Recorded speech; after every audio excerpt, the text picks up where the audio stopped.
നമസ്കാരം. Pavilion Master ന്യൂസ് അറസ്റ്റിലേക്ക് മൂവ് ചെയ്തതും സെബാസ്റ്റ്യൻ ബ്ലാക്ക് മാർക്കിന്റെ അടുത്തേക്ക് മടങ്ങിയെത്തി. സെബാസ്റ്റ്യൻ ബ്ലാക്ക് മാർക്കിനെ ആശ്വസിപ്പിക്കുകയാണ്. സെബാസ്റ്റ്യൻ മാർക്കിനോട് പറഞ്ഞു, മാർക്ക്, നിനക്ക് ഈ സെപ്റ്റംബർ 9 എങ്ങനെ സെലക്ട് ചെയ്യപ്പെട്ടു എന്നറിയാവോ? 6 മാസം കഴിഞ്ഞ് സെപ്റ്റംബർ 9 എമിലി ബ്ലാക്കും ഹാൻ വിൽമോണ്ടും തമ്മിലുള്ള വിവാഹം. ആ തീയതി എങ്ങനെ സെലക്ട് ചെയ്യപ്പെട്ടു എന്ന് അറിയാമോ എന്നാണ് സെബാസ്റ്റ്യൻ ബ്ലാക്ക് മാർക്കിനോട് ചോദിച്ചത്. എമിലിക്ക് ശരിക്കും ഗുരുതരമായി എന്തോ സംഭവിച്ചു എന്നുള്ള ഒരു ഭയത്തിൽ നിൽക്കുന്ന മാർക്ക് ഒരു മറുപടിയും പറയാതെ സെബാസ്റ്റ്യൻ ബ്ലാക്കിനെ നോക്കിയതും സെബാസ്റ്റ്യൻ മാർക്കിനോട് പറഞ്ഞു, ഈ സംഭവം ഞാൻ നേരത്തെ മുന്നിൽ കണ്ടതാണ്, അതുകൊണ്ട് ഞാൻ ആളുകളെ ഏർപ്പാടാക്കിയിരുന്നു.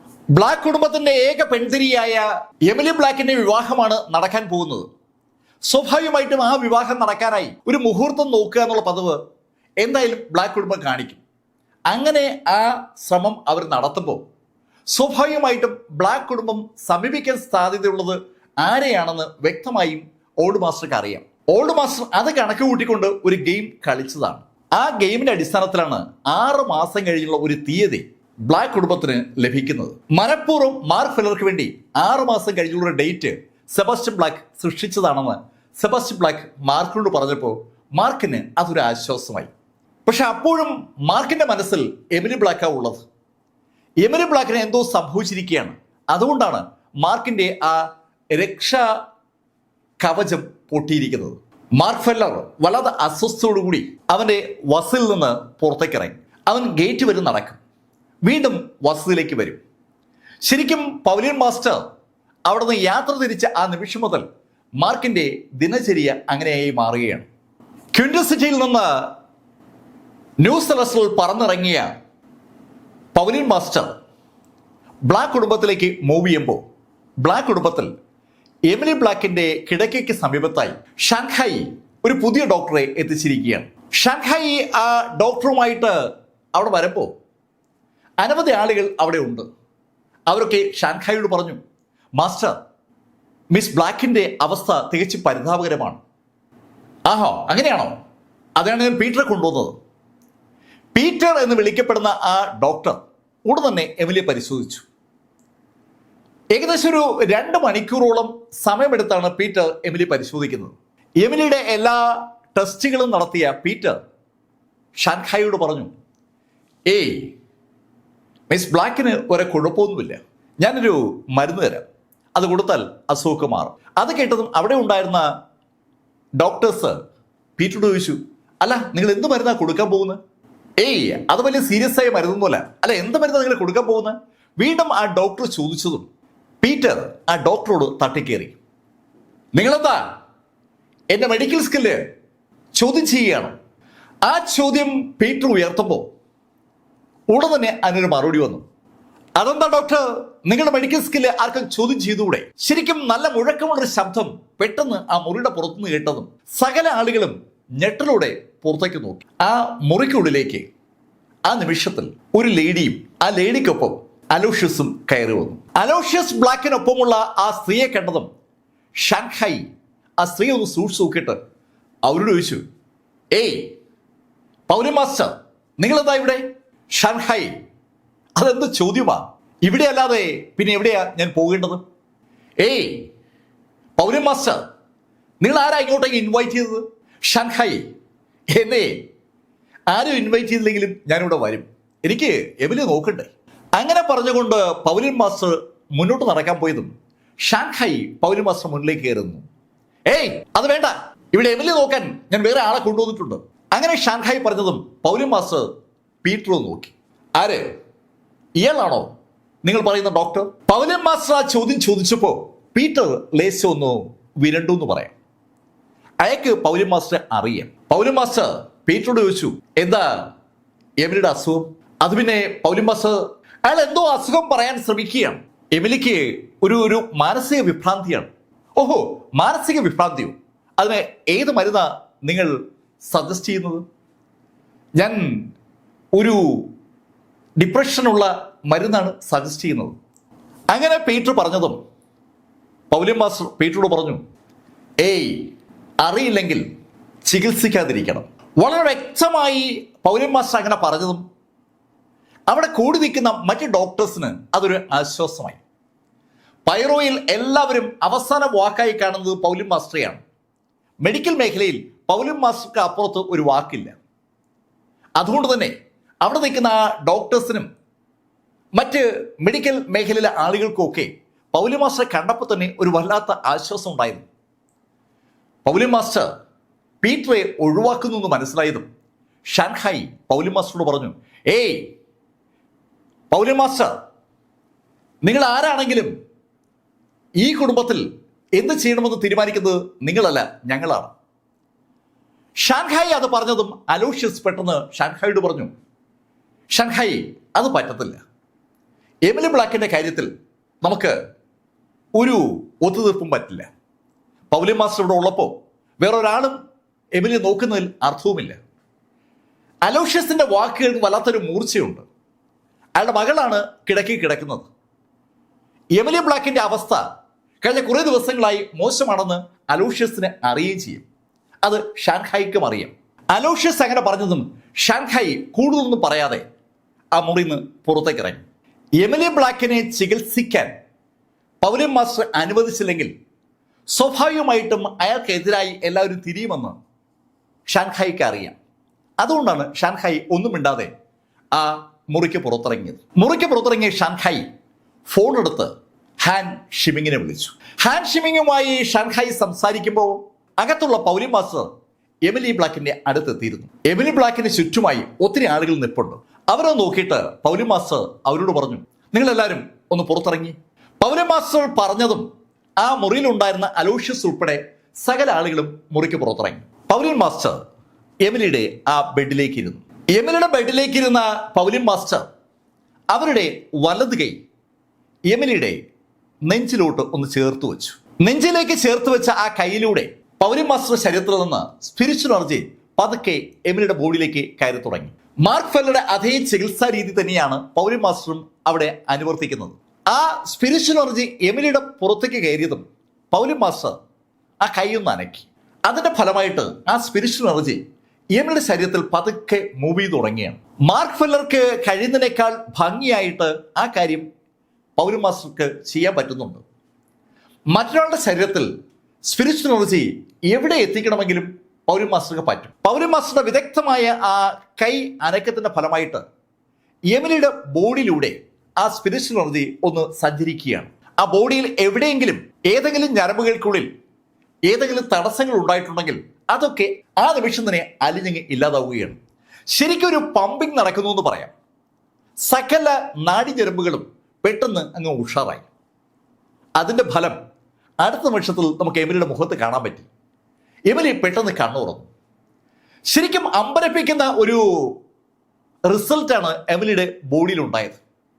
എമിലി എണീക്കാൻ പോയതും എമിലിയുടെ നെറ്റിയിൽ കൈവച്ചുകൊണ്ട് പൗലിൻ മാസ്റ്റർ പറഞ്ഞു, ഏയ് എമിലി കിടക്ക്. എമിലി ആ പൗലിൻ മാസ്റ്റർ നോക്കിയിട്ട് അവരോട് ചോദിച്ചു, നിങ്ങൾ പൗലിൻ മാസ്റ്റർ അല്ലേ? ആണല്ലോ.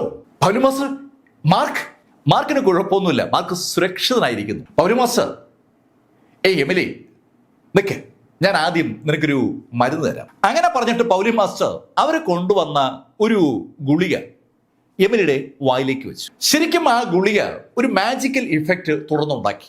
എമിലിയുടെ ബോഡിയിലൂടെ വീണ്ടും ഒരു വൈദ്യുത തരംഗം പോലെ ഒരു എനർജി പാസ് ചെയ്ത് പോവുകയാണ്. ആ ഗുളിക കൂടി കഴിച്ചതോടുകൂടി എമിലി കൂടുതൽ ശക്തിയായി. എമിലി ആ കട്ടിലിൽ ഏതാണ്ട് എണീറ്റിരിക്കാവുന്ന പരുവത്തിലേക്ക് എത്തി. കഴിഞ്ഞ കുറേ ദിവസങ്ങളായി ഒരു അനക്കവുമില്ലാതെ കിടന്ന എമിലിക്കാണ് പെട്ടെന്ന് മാറ്റങ്ങൾ ഉണ്ടായിരിക്കുന്നത്. എമിലിയെ ആ കട്ടിലേക്ക് ചാരി ഇരുത്തിയിട്ട് പൗലിൻ മാസ്റ്റർ എമിലിയോട് പറഞ്ഞു, എമിലി, നീ ഭയക്കേണ്ട ഒരു കാര്യവുമില്ല.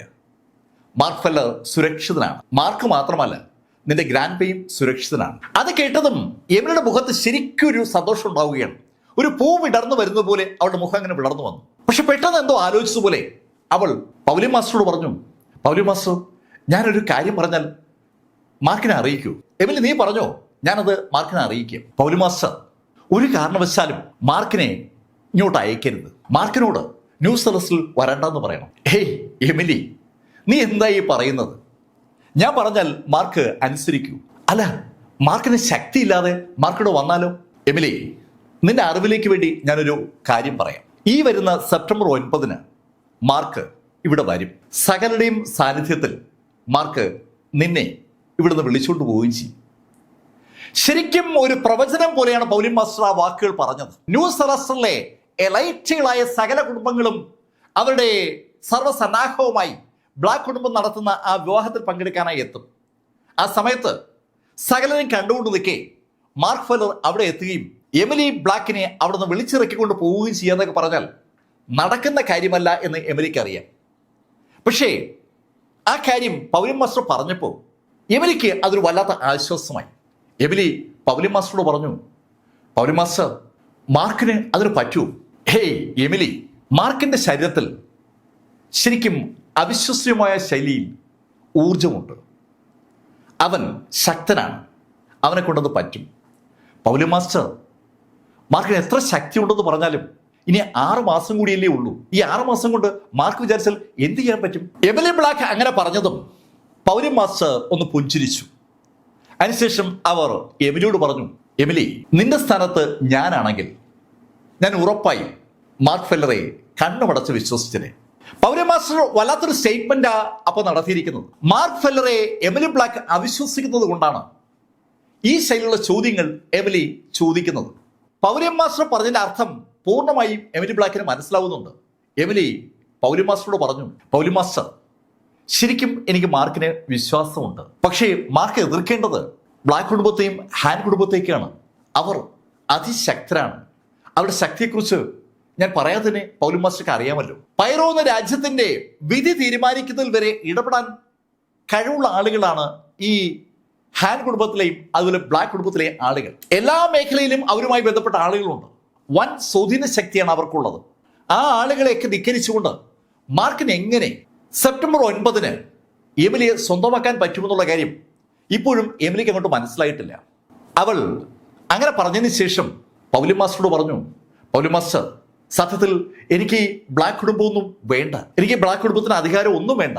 ഹേയ് എമിലി, മാർക്ക് പക്ഷേ അങ്ങനെയല്ല ഈ കാര്യത്തെ കാണുന്നത്. മാർക്കിനെ സ്നേഹിച്ചു എന്നൊറ്റ കാരണത്താൽ നിനക്ക് ബ്ലാക്ക് കുടുംബം നഷ്ടമാകരുതെന്ന് മാർക്കിന് ആഗ്രഹമുണ്ട്.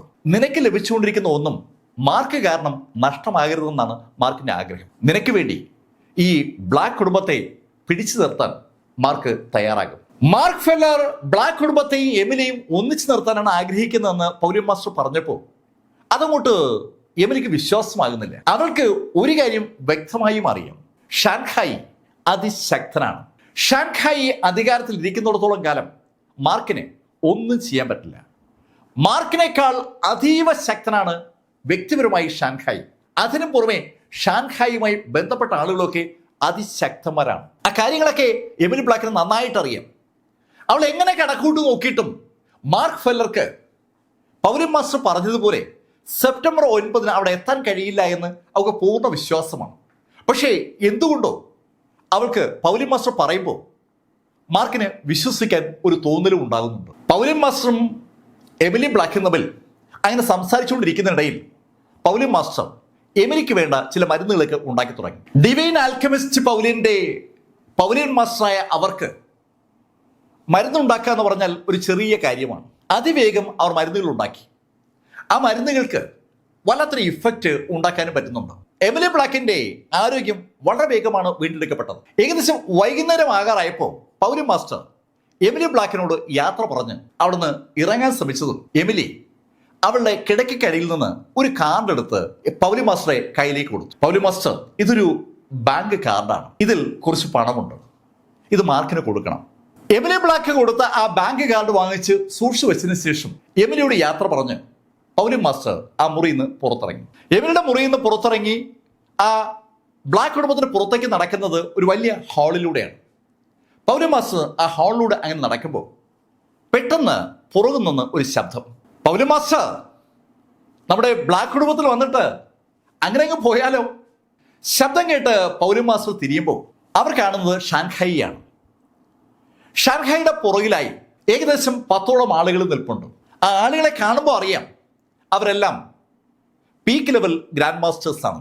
ഷാൻഹായിയും ആളുകളെയും ഒന്ന് നോക്കിയ പൗലിൻ മാസ്റ്റർ അവർക്ക് പുറകിലായി ഇരുട്ടത്ത് വേറെ ആളുകൾ നിൽക്കുന്നതും കൃത്യമായി കണ്ടു. ആ കാഴ്ച ഒന്ന് നോക്കിയിട്ട് പൗലിൻ മാസ്റ്റർ ഷാൻഹായിയോട് ചോദിച്ചു, എന്താ ഷാൻഹായ്, എന്നെ പിടിച്ചു നിർത്താനുള്ള പരിപാടിയാണെന്ന് തോന്നുന്നു.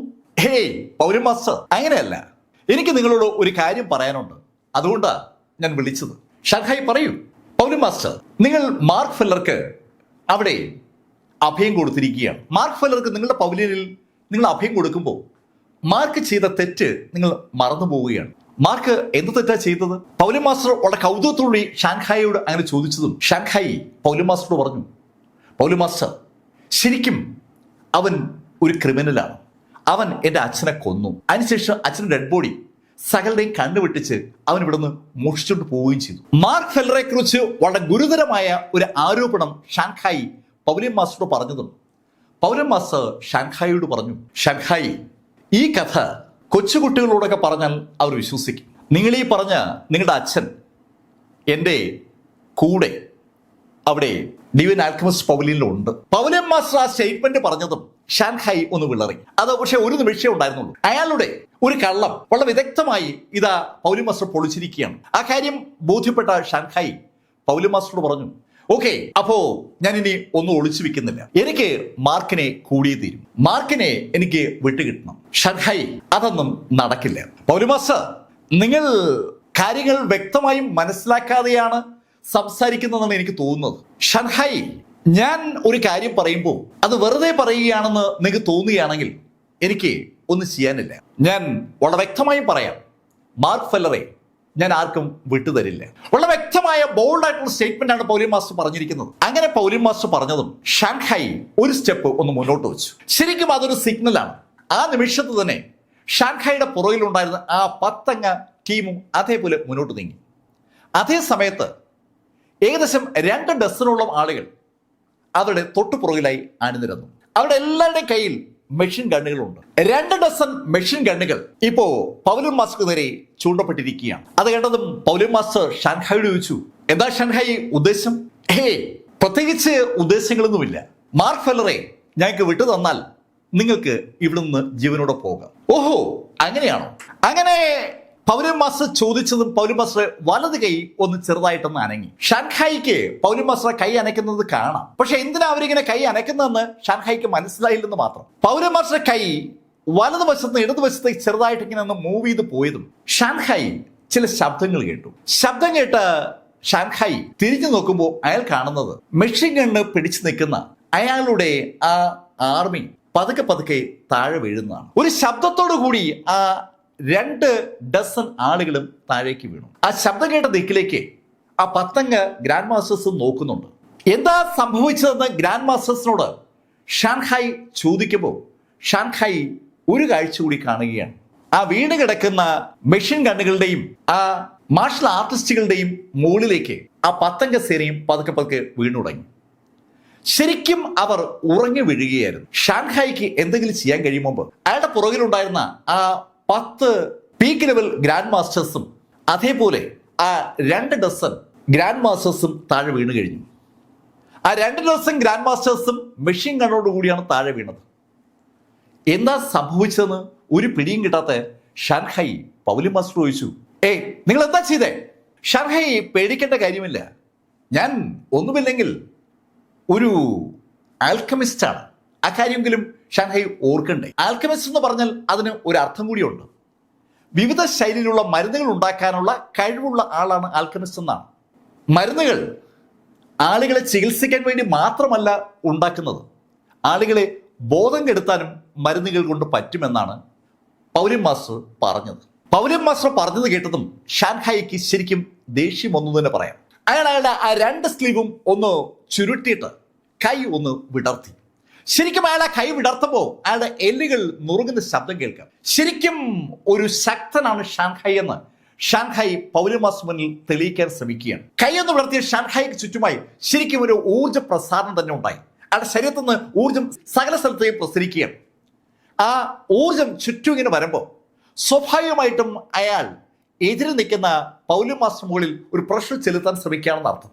ആ നിമിഷത്തിൽ തന്നെ ഷാൻഹായി മുന്നോട്ടൊന്ന് കുതിച്ചു. ഒരൊറ്റ ഇടിക്ക് ആ പൗലൻ മാസ്റ്ററെ ഒരു പരിവമാക്കാൻ വേണ്ടിയാണ് അയാൾ മുന്നോട്ട് കുതിച്ചത്. മുന്നോട്ട് കുതിച്ച ഷാൻഹായി അതിശക്തമായി പൗലൻ മാസ്റ്ററെ ആഞ്ഞെന്ന് ഇടിക്കുകയും ചെയ്തു. ആ ഇടി പൗലൻ മാസ്റ്റർ അടുത്തെത്തുമ്പോൾ ചിരിച്ചുകൊണ്ട് പൗലി മാസ്റ്റർ ഇടത് കൈ കൊണ്ട് അയാളുടെ കയ്യിൽ നിന്ന് പിടിച്ചു. ഷാൻഹായിയുടെ ശക്തമായ കയ്യിൽ പൗലി മാസ്റ്റർ പൂ പോലുള്ള ആ കൈ ഒന്ന് പിടിച്ചപ്പോൾ ഷാൻഹായി ശരിക്കും ഒന്ന് പതറി എന്ന് പറയാം. അയാൾക്ക് ഒരു വല്ലാത്ത ഞെട്ടലുമുണ്ട്. വൻ പവറോടുകൂടിയാണ് അയാൾ ഇടിച്ചത്. ആ ഇടിയാണ് ചെറുതായിട്ട് അവർ പിടിച്ചത്. എന്താണ് സംഭവിക്കുന്നതെന്ന് മനസ്സിലാക്കി മുമ്പ് ഷാൻഹായിക്ക് ഒരു കാര്യം കൂടി മനസ്സിലായി. പൗലി മാസ്റ്ററുടെ ആ പൂ പോലുള്ള കൈ ഇത് പതുക്കെ പതുക്കെ ബലം വയ്ക്കുകയാണ്. നിമിഷ നേരം കൊണ്ട് ആ കൈ ശരിക്കും സ്ട്രോങ് ആയി. ആ കൈ കൊണ്ട് പൗലി മാസ്റ്റർ ഷാൻഹായിയുടെ കയ്യിൽ ഒന്ന് പിടിച്ചിട്ട് കൈ ഒന്ന് തിരിച്ചു. പതുക്കെയാണ് തിരിക്കുന്നത്. ഷാൻഹായി, ഞാൻ ഒന്ന് ബലമായി തിരിച്ചാൽ ഈ കൈ ഇങ്ങനെ ഊരി വരും. ഷാൻഹായിയുടെ പൗലി മാസ്റ്റർ അത് പറയുമ്പോൾ അവർ അത് ചെയ്യുമെന്ന് അവരുടെ മുഖം വിളിച്ചു പറയുകയാണ്. ഭയന്നുപോയ ഷാൻഹായി പെട്ടെന്നാണ് കൈ പിടിച്ചു വലിക്കുന്നത്. ശരിക്കും 4-5 സ്റ്റെപ്പ് പുറകിലോട്ട് അയാൾ വേഗം മാറിയെന്ന് പറയാം. ഒരു വിറയൽ അയാളുടെ പുറത്തുണ്ട്. ബ്ലാക്ക് കുടുംബത്തിന്റെ അനിശ്ചിതനായ ഷാൻഹായിയെ പൗലി മാസ്റ്റർ തികച്ചും നിസ്സാരമായിട്ടാണ് കൈകാര്യം ചെയ്യുന്നത്. ആ യാഥാർത്ഥ്യം ഷാൻഹായിക്ക് മനസ്സിലായി. അയാൾ ഏതാനും സ്റ്റെപ്പ് പുറകോട്ട് മാറി നിന്നിട്ട് പൗലി മാസ്റ്ററോട് പറഞ്ഞു, പൗലി മാസ്റ്റർ, നിങ്ങൾ കളിക്കുന്നത് ബ്ലാക്ക് കുടുംബത്തോടാണ്. ഷാൻഹായി, ഞാൻ ഇപ്പോഴും ന്യൂട്രലാണ്. പക്ഷേ എന്നെ പക്ഷം പിടിപ്പിച്ചാൽ അത് ചിലപ്പോൾ നിങ്ങൾക്ക് ദോഷം ചെയ്യും. മാർക്ക് ഫെല്ലറെയും എമിലി ബ്ലാക്കിനെയും തമ്മിൽ യോജിപ്പിക്കാൻ മാർക്ക് ഫെല്ലറുടെ പക്ഷത്ത് താൻ ഇതുവരെയും ചേർന്നിട്ടില്ല എന്ന് ഒരു സൂചനയാണ് പൗലി മാസ്റ്റർ കൊടുക്കുന്നത്. പക്ഷെ ഷാൻഹായിക്ക് അതുകൊണ്ട് മനസ്സിലായില്ല. ഷാൻഹായി പൗലി മാസ്റ്ററോട് പറഞ്ഞു, പൗലി മാസ്റ്റർ, ഇത് ന്യൂ സെലസ്റ്ററിലെ ജിങ്തു ആണ്. ഇവിടെ കാര്യങ്ങൾ തീരുമാനിക്കുന്നത് ഞങ്ങൾ കുറച്ച് ആളുകളൊക്കെയാണ്. നിങ്ങൾ വലിയ സംഭവമാണെന്നൊക്കെ സ്വയം ധരിച്ചാലും ബ്ലാക്ക് കുടുംബം വിചാരിച്ചാൽ പലതും നടക്കും. ഏയ് ഷാൻഹായി, ഭീഷണി എന്നോട് വേണ്ട. ഷാൻഹായി, നിങ്ങൾക്ക് എന്ത് ചെയ്യാനും അധികാരമുണ്ട്. നിങ്ങൾ എന്ത് ചെയ്താലും എനിക്കൊന്നുമില്ല. മാർക്ക് ഫെല്ലറെ ഞാൻ എന്തായാലും സംരക്ഷിക്കുക തന്നെ ചെയ്യും. ശരിക്കും വ്യക്തമായ തീരുമാനമാണ് ഷാൻഹായിയോട് പൗലി മാസ്റ്റർ പറഞ്ഞത്. അങ്ങനെ പറഞ്ഞിട്ട് പൗലി മാസ്റ്റർ കൂളായിട്ട് ആ ബിൽഡിംഗിൽ നിന്ന് പുറത്തേക്ക് നടക്കുകയാണ്. അവർ നടന്നു പോകുമ്പോൾ നിശബ്ദനായി അവരെ നോക്കി നിൽക്കാൻ മാത്രമേ ഷാൻഹായിക്ക് പറ്റുള്ളൂ. പൈറോയെ അടക്കി ഭരിക്കുന്ന ബ്ലാക്ക് കുടുംബത്തിന്റെ the one and only Shanghai നിശബ്ദനായി, നിശ്ചലനായി, നിസ്സഹായനായി അങ്ങനെ നോക്കി നിൽക്കുമ്പോഴേക്കും പൗലി മാസ്റ്റർ ആ ബിൽഡിംഗിൽ നിന്ന് താഴേക്ക് നടന്നു തുടങ്ങി. ഏകദേശം ഒരു 7-8 മിനിറ്റ് നടന്നാൽ മാത്രമേ മുകളിൽ നിന്ന് താഴെ ഗേറ്റിലേക്ക് എത്തൂ. അവർ താഴേക്ക് നടന്നു പോകുന്നവരെയും അവരെ തന്നെ നോക്കി നിൽക്കുകയാണ് ഷാൻഹായി. ഷാൻഹായി അവർ കടന്നുപോയി കഴിഞ്ഞതും ഹാൻ ഷിമിങ്ങിനെ വിളിച്ചു. സകല കാര്യങ്ങളും ഷിമിങ്ങുമായിട്ടാണ് ഷാൻഹായി ഡിസ്കഷൻ നടത്തുന്നത്. പൗലി മാസ്റ്റർ ആക്രമിക്കാൻ ഷാൻഹായി ശ്രമിച്ച വിവരം അറിഞ്ഞതും ഷിമിങ് ഷാൻഹായിയോട് പറഞ്ഞു, ഷാൻഹായി, അത് വേണ്ടായിരുന്നു. അവരെ നമ്മൾ അങ്ങനെ പിണക്കാൻ പാടില്ല. ഷാൻഹായി ഇപ്പോ പൗലി മാസ്റ്ററുടെ എതിരാളിയായി മാറിയിരിക്കുകയാണ്. അത് ഗുണം ചെയ്യില്ല എന്നാണ് ഷിമിങ്ങിന്റെ അഭിപ്രായം. പൗലി മാസ്റ്ററെ കൊല്ലാൻ ഷാൻഹായി ശ്രമിച്ചാൽ സകല മാർഷൽ ആർട്ടിസ്റ്റുകളും ബ്ലാക്ക് കുടുംബത്തിന് എതിരാകും. അതാണ് ഷിമിങ്ങിന്റെ ഭയം. സകല മാർഷൽ ആർട്ടിസ്റ്റുകൾക്കും ഒരിക്കലല്ലെങ്കിൽ മറ്റൊരിക്കൽ അവരുടെ ബോഡി റീകൺസ്ട്രക്ഷൻ ചെയ്യുമ്പോഴോ ഏതെങ്കിലും ഫൈറ്റിൽ പരിക്ക് പറ്റുമ്പോഴോ അഭയം നൽകുന്നത് സാക്ഷാൽ പൗലി മാസ്റ്ററുടെ ആ ഡിവൈൻ ആൽക്കമിസ്റ്റ് പൗലിനാണ്. അവിടുത്തെ ചികിത്സ വഴിയാണ് അവർ പലരും രക്ഷപ്പെടുന്നത്. അതുകൊണ്ട് തന്നെ രാജ്യത്തുള്ള മുഴുവൻ മാർഷൽ ആർട്ടിസ്റ്റുകൾക്കും ഡിവൈൻ ആൽക്കമിസ്റ്റ് പൗലിനോട് ഒരു വല്ലാത്ത ആരാധനയുണ്ട്. അവരുടെ ജീവൻ സംരക്ഷിക്കുന്ന ആ സ്ഥാപനത്തിന് എന്തെങ്കിലും സംഭവിച്ചാൽ അവർ മുഴുവൻ എതിർക്കുമെന്നാണ് ഷിമിങ് ഷാൻഹായിയോട് സൂചിപ്പിക്കുന്നത്. ഈ സമയത്ത് ഡിവൈൻ ആൽക്കമിസ്റ്റ് പൗലിനിൽ സാക്ഷാൽ മാർക്ക് ഫെല്ലർ അയാളുടെ വസതി കൂടി അങ്ങോട്ടും ഇങ്ങോട്ടും നടക്കുകയാണ്. മാർക്കിന് സമയം ഒട്ടും പോകുന്നില്ല. മാർക്ക് വല്ലാതെ അസ്വസ്ഥനോടെ ആ മുറിയിൽ അങ്ങോട്ടും ഇങ്ങോട്ടും ഉലാത്തിക്കൊണ്ടിരിക്കുകയാണ്. പെട്ടെന്നാണ് രാത്രിയായത്. ഉറങ്ങാനായി കിടന്നിട്ടും മാർക്കിന് ഉറക്കം വരുന്നില്ല.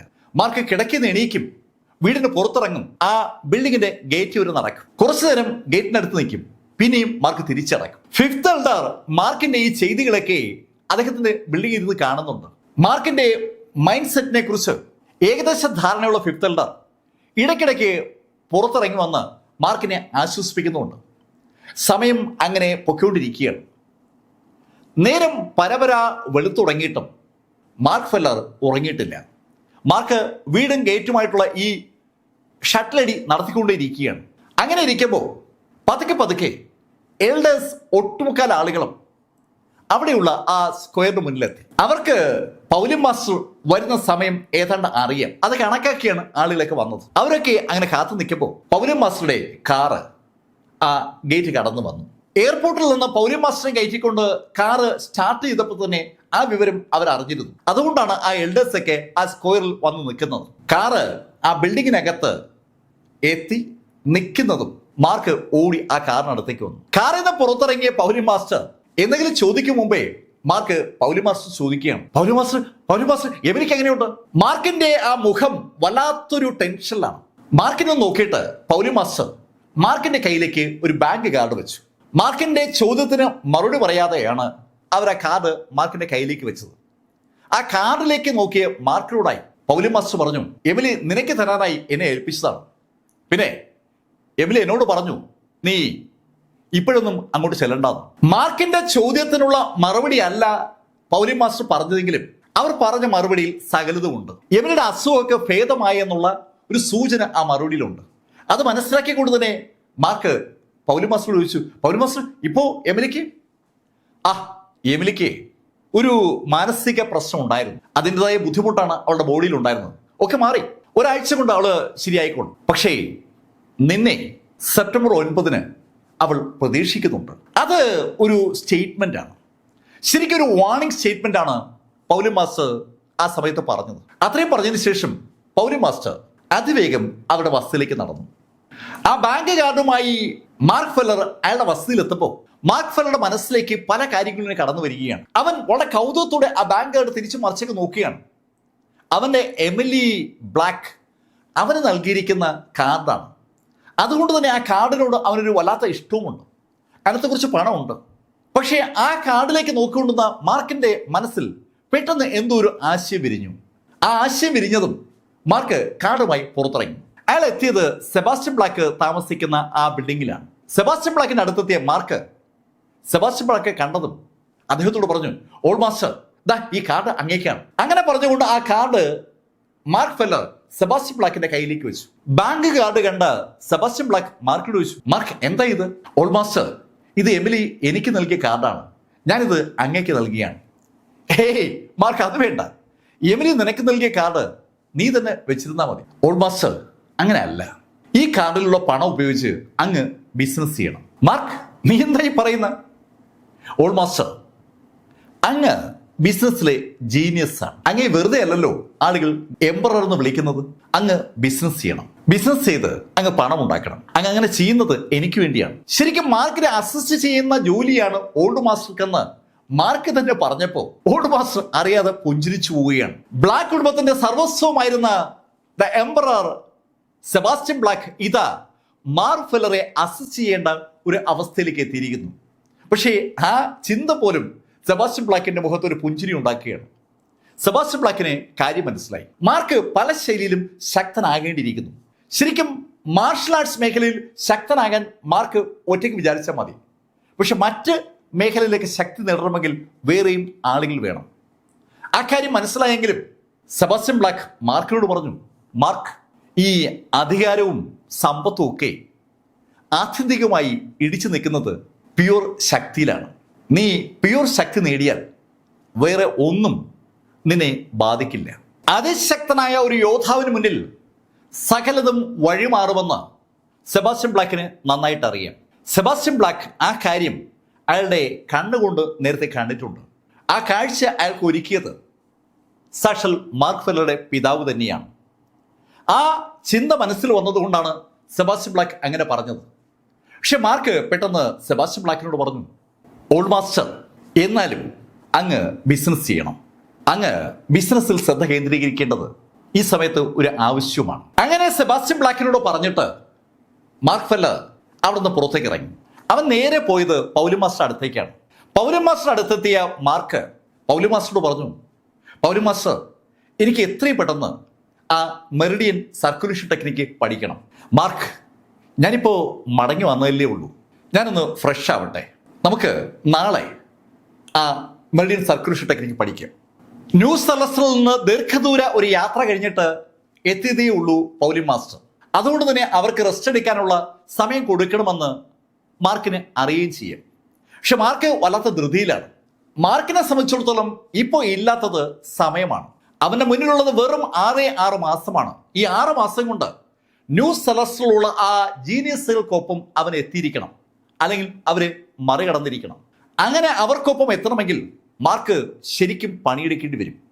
ആ കാര്യം അറിയാവുന്ന മാർക്ക് ഒന്നും മിണ്ടാതെ പൗലി മാസ്റ്റർ അടുത്തുനിന്ന് അവന്റെ വസതിയിലേക്ക് മടങ്ങി. ശരിക്കും ആ പകലും രാത്രിയും മാർക്ക് എങ്ങനെ കഴിച്ചുകൂട്ടിയെന്ന് മാർക്കിന് പോലും അറിയില്ല. മാർക്ക് എത്രയും പെട്ടെന്ന് ആ മെറിഡിയൻ സർക്കുലേഷൻ ടെക്നിക്ക് പഠിക്കാനുള്ള ആഗ്രഹത്തിലാണ്. മാർക്കിന്റെ ശരീരത്തിൽ ഒത്തിരി സ്പിരിച്വൽ എനർജി ഉണ്ട്. ആ സ്പിരിച്വൽ എനർജി പക്ഷെ അവന്റെ ബോഡിയിലേക്ക് അലിഞ്ഞു ചേരുന്നില്ല. അതാണ് ഇപ്പോൾ അവന്റെ പ്രശ്നം. അവന്റെ ശരീരത്തിലേക്ക് സ്പിരിച്വൽ എനർജി കയറ്റാൻ ആവശ്യമായ പിൽസ് ഉണ്ടാക്കാൻ അവിടെ എൽഡേഴ്സ് റെഡിയാണ്. ഇഷ്ടംപോലെ ആൽക്കമിസ്റ്റുകളുള്ള സ്ഥലമായതുകൊണ്ട് അവന് ഇഷ്ടംപോലെ മരുന്ന് ഉണ്ടാക്കി കിട്ടും. പക്ഷെ ആ മരുന്ന് അവന്റെ ശരീരത്തിനകത്ത് സൃഷ്ടിക്കുന്ന ആ ഊർജം സർക്കുലേറ്റ് ചെയ്തില്ലെങ്കിൽ അവന്റെ ഡാൻഡിയൻ പോയിന്റുകൾ പൊട്ടും. അതുകൊണ്ട് തന്നെ ആ എൽഡേഴ്സ് ഉണ്ടാക്കുന്ന ഗുളികൾ കഴിക്കാൻ പറ്റാത്ത ഒരു നിസ്സഹായ അവസ്ഥയിലാണ് ഇപ്പോൾ മാർക്ക് ഇങ്ങനെ കാത്തിരിക്കുമ്പോഴേക്കും നേരം പുലർന്ന് ഏകദേശം 8 മണിയായതും പൗലി മാസ്റ്റർ അവിടെ ആ സ്ക്വയറിലേക്ക് വന്നു. പൗലി മാസ്റ്റർ കാത്തു നിൽക്കുകയാണ് ആളുകളൊക്കെയും. എല്ലാവരും ഒന്ന് നോക്കിയിട്ട് പൗലി മാസ്റ്റർ മാർക്കിനോടായി പറഞ്ഞു, മാർക്ക് നമുക്ക് പോകാം. മാർക്ക് ഫെല്ലറേയും കൊണ്ട് പൗലി മാസ്റ്റർ പുറത്തേക്ക് പോകാൻ പോവുകയാണെന്ന് മനസ്സിലായതും ഫിഫ്ത്ത് എൽഡർ പൗലി മാസ്റ്റർ ചോദിച്ചു, പൗലി മാസ്റ്റർ ഇത് വേണോ? അതിന് മറുപടി പറഞ്ഞത് മാർക്ക് തന്നെയാണ്. ഫിഫ്ത്ത് എൽഡർ, എനിക്ക് വേറെ മാർഗമില്ല. ഏയ് മാർക്ക്, നീ വിചാരിക്കും പോലെ അല്ല കാര്യങ്ങൾ. ഈ മെറിഡിയൻ സർക്കുലേഷൻ ടെക്നിക്ക് അങ്ങനെ എളുപ്പം സ്വയത്തമാക്കാൻ പറ്റില്ല. ആ ടെക്നിക്ക് പഠിക്കാൻ ശരിക്കും അനുഗ്രഹം ലഭിക്കുന്ന ആളുകളുണ്ട്, സ്വയം പഠിക്കാൻ ശ്രമിക്കുന്ന ആളുകളുമുണ്ട്. സ്വയം പഠിക്കാൻ ശ്രമിക്കുന്ന ആളുകൾക്ക് അതിന് കഴിയില്ല. അതാണ് സത്യം. അങ്ങനെ ശ്രമിച്ചാൽ അവർ കൊല്ലപ്പെടും. അതുകൊണ്ടാണ് മാർക്ക് ഞാൻ നിന്നോട് വീണ്ടും ആ കാര്യം പറയുന്നത്. അങ്ങനെ ഫിഫ്ത്ത് എൽഡർ പറഞ്ഞതും മാർക്ക് ഫിഫ്ത്ത് എൽഡറോട് പറഞ്ഞു, ഫിഫ്ത്ത് എൽഡർ, ഞാൻ പറഞ്ഞല്ലോ എനിക്ക് ശ്രമിച്ചേ പറ്റൂ. മാർക്ക് ഇപ്പോ മൊണാസ്റ്റിക് സ്റ്റേജിന്റെ 6th ലെവലിന്റെ പാരമ്യത്തിൽ എത്തി നിൽക്കുകയാണ്. അവിടെ നിന്ന് ബ്രേക്ക് ചെയ്യാൻ മാർക്കിന് പറ്റുന്നില്ല. മാർക്കിനെ സംബന്ധിച്ചിടത്തോളം ശരിക്കും ഒരു ബോട്ടിൽ നെക്ക് ഇപ്പൊ അനുഭവപ്പെടുകയാണ്. ആ സ്റ്റേജ് മാർക്ക് ബ്രേക്ക് ചെയ്താൽ മാത്രമേ മാർക്കിന് വീണ്ടും വളരാൻ പറ്റൂ. ബ്രേക്ക് ചെയ്യണമെങ്കിൽ അവന്റെ ശരീരത്തിനകത്ത് അടിഞ്ഞുകൂടിയിരിക്കുന്ന ആ സ്പിരിച്വൽ എനർജി ബോഡിയുടെ എല്ലാ ഭാഗത്തേക്കും സർക്കുലേറ്റ് ചെയ്തേ പറ്റൂ.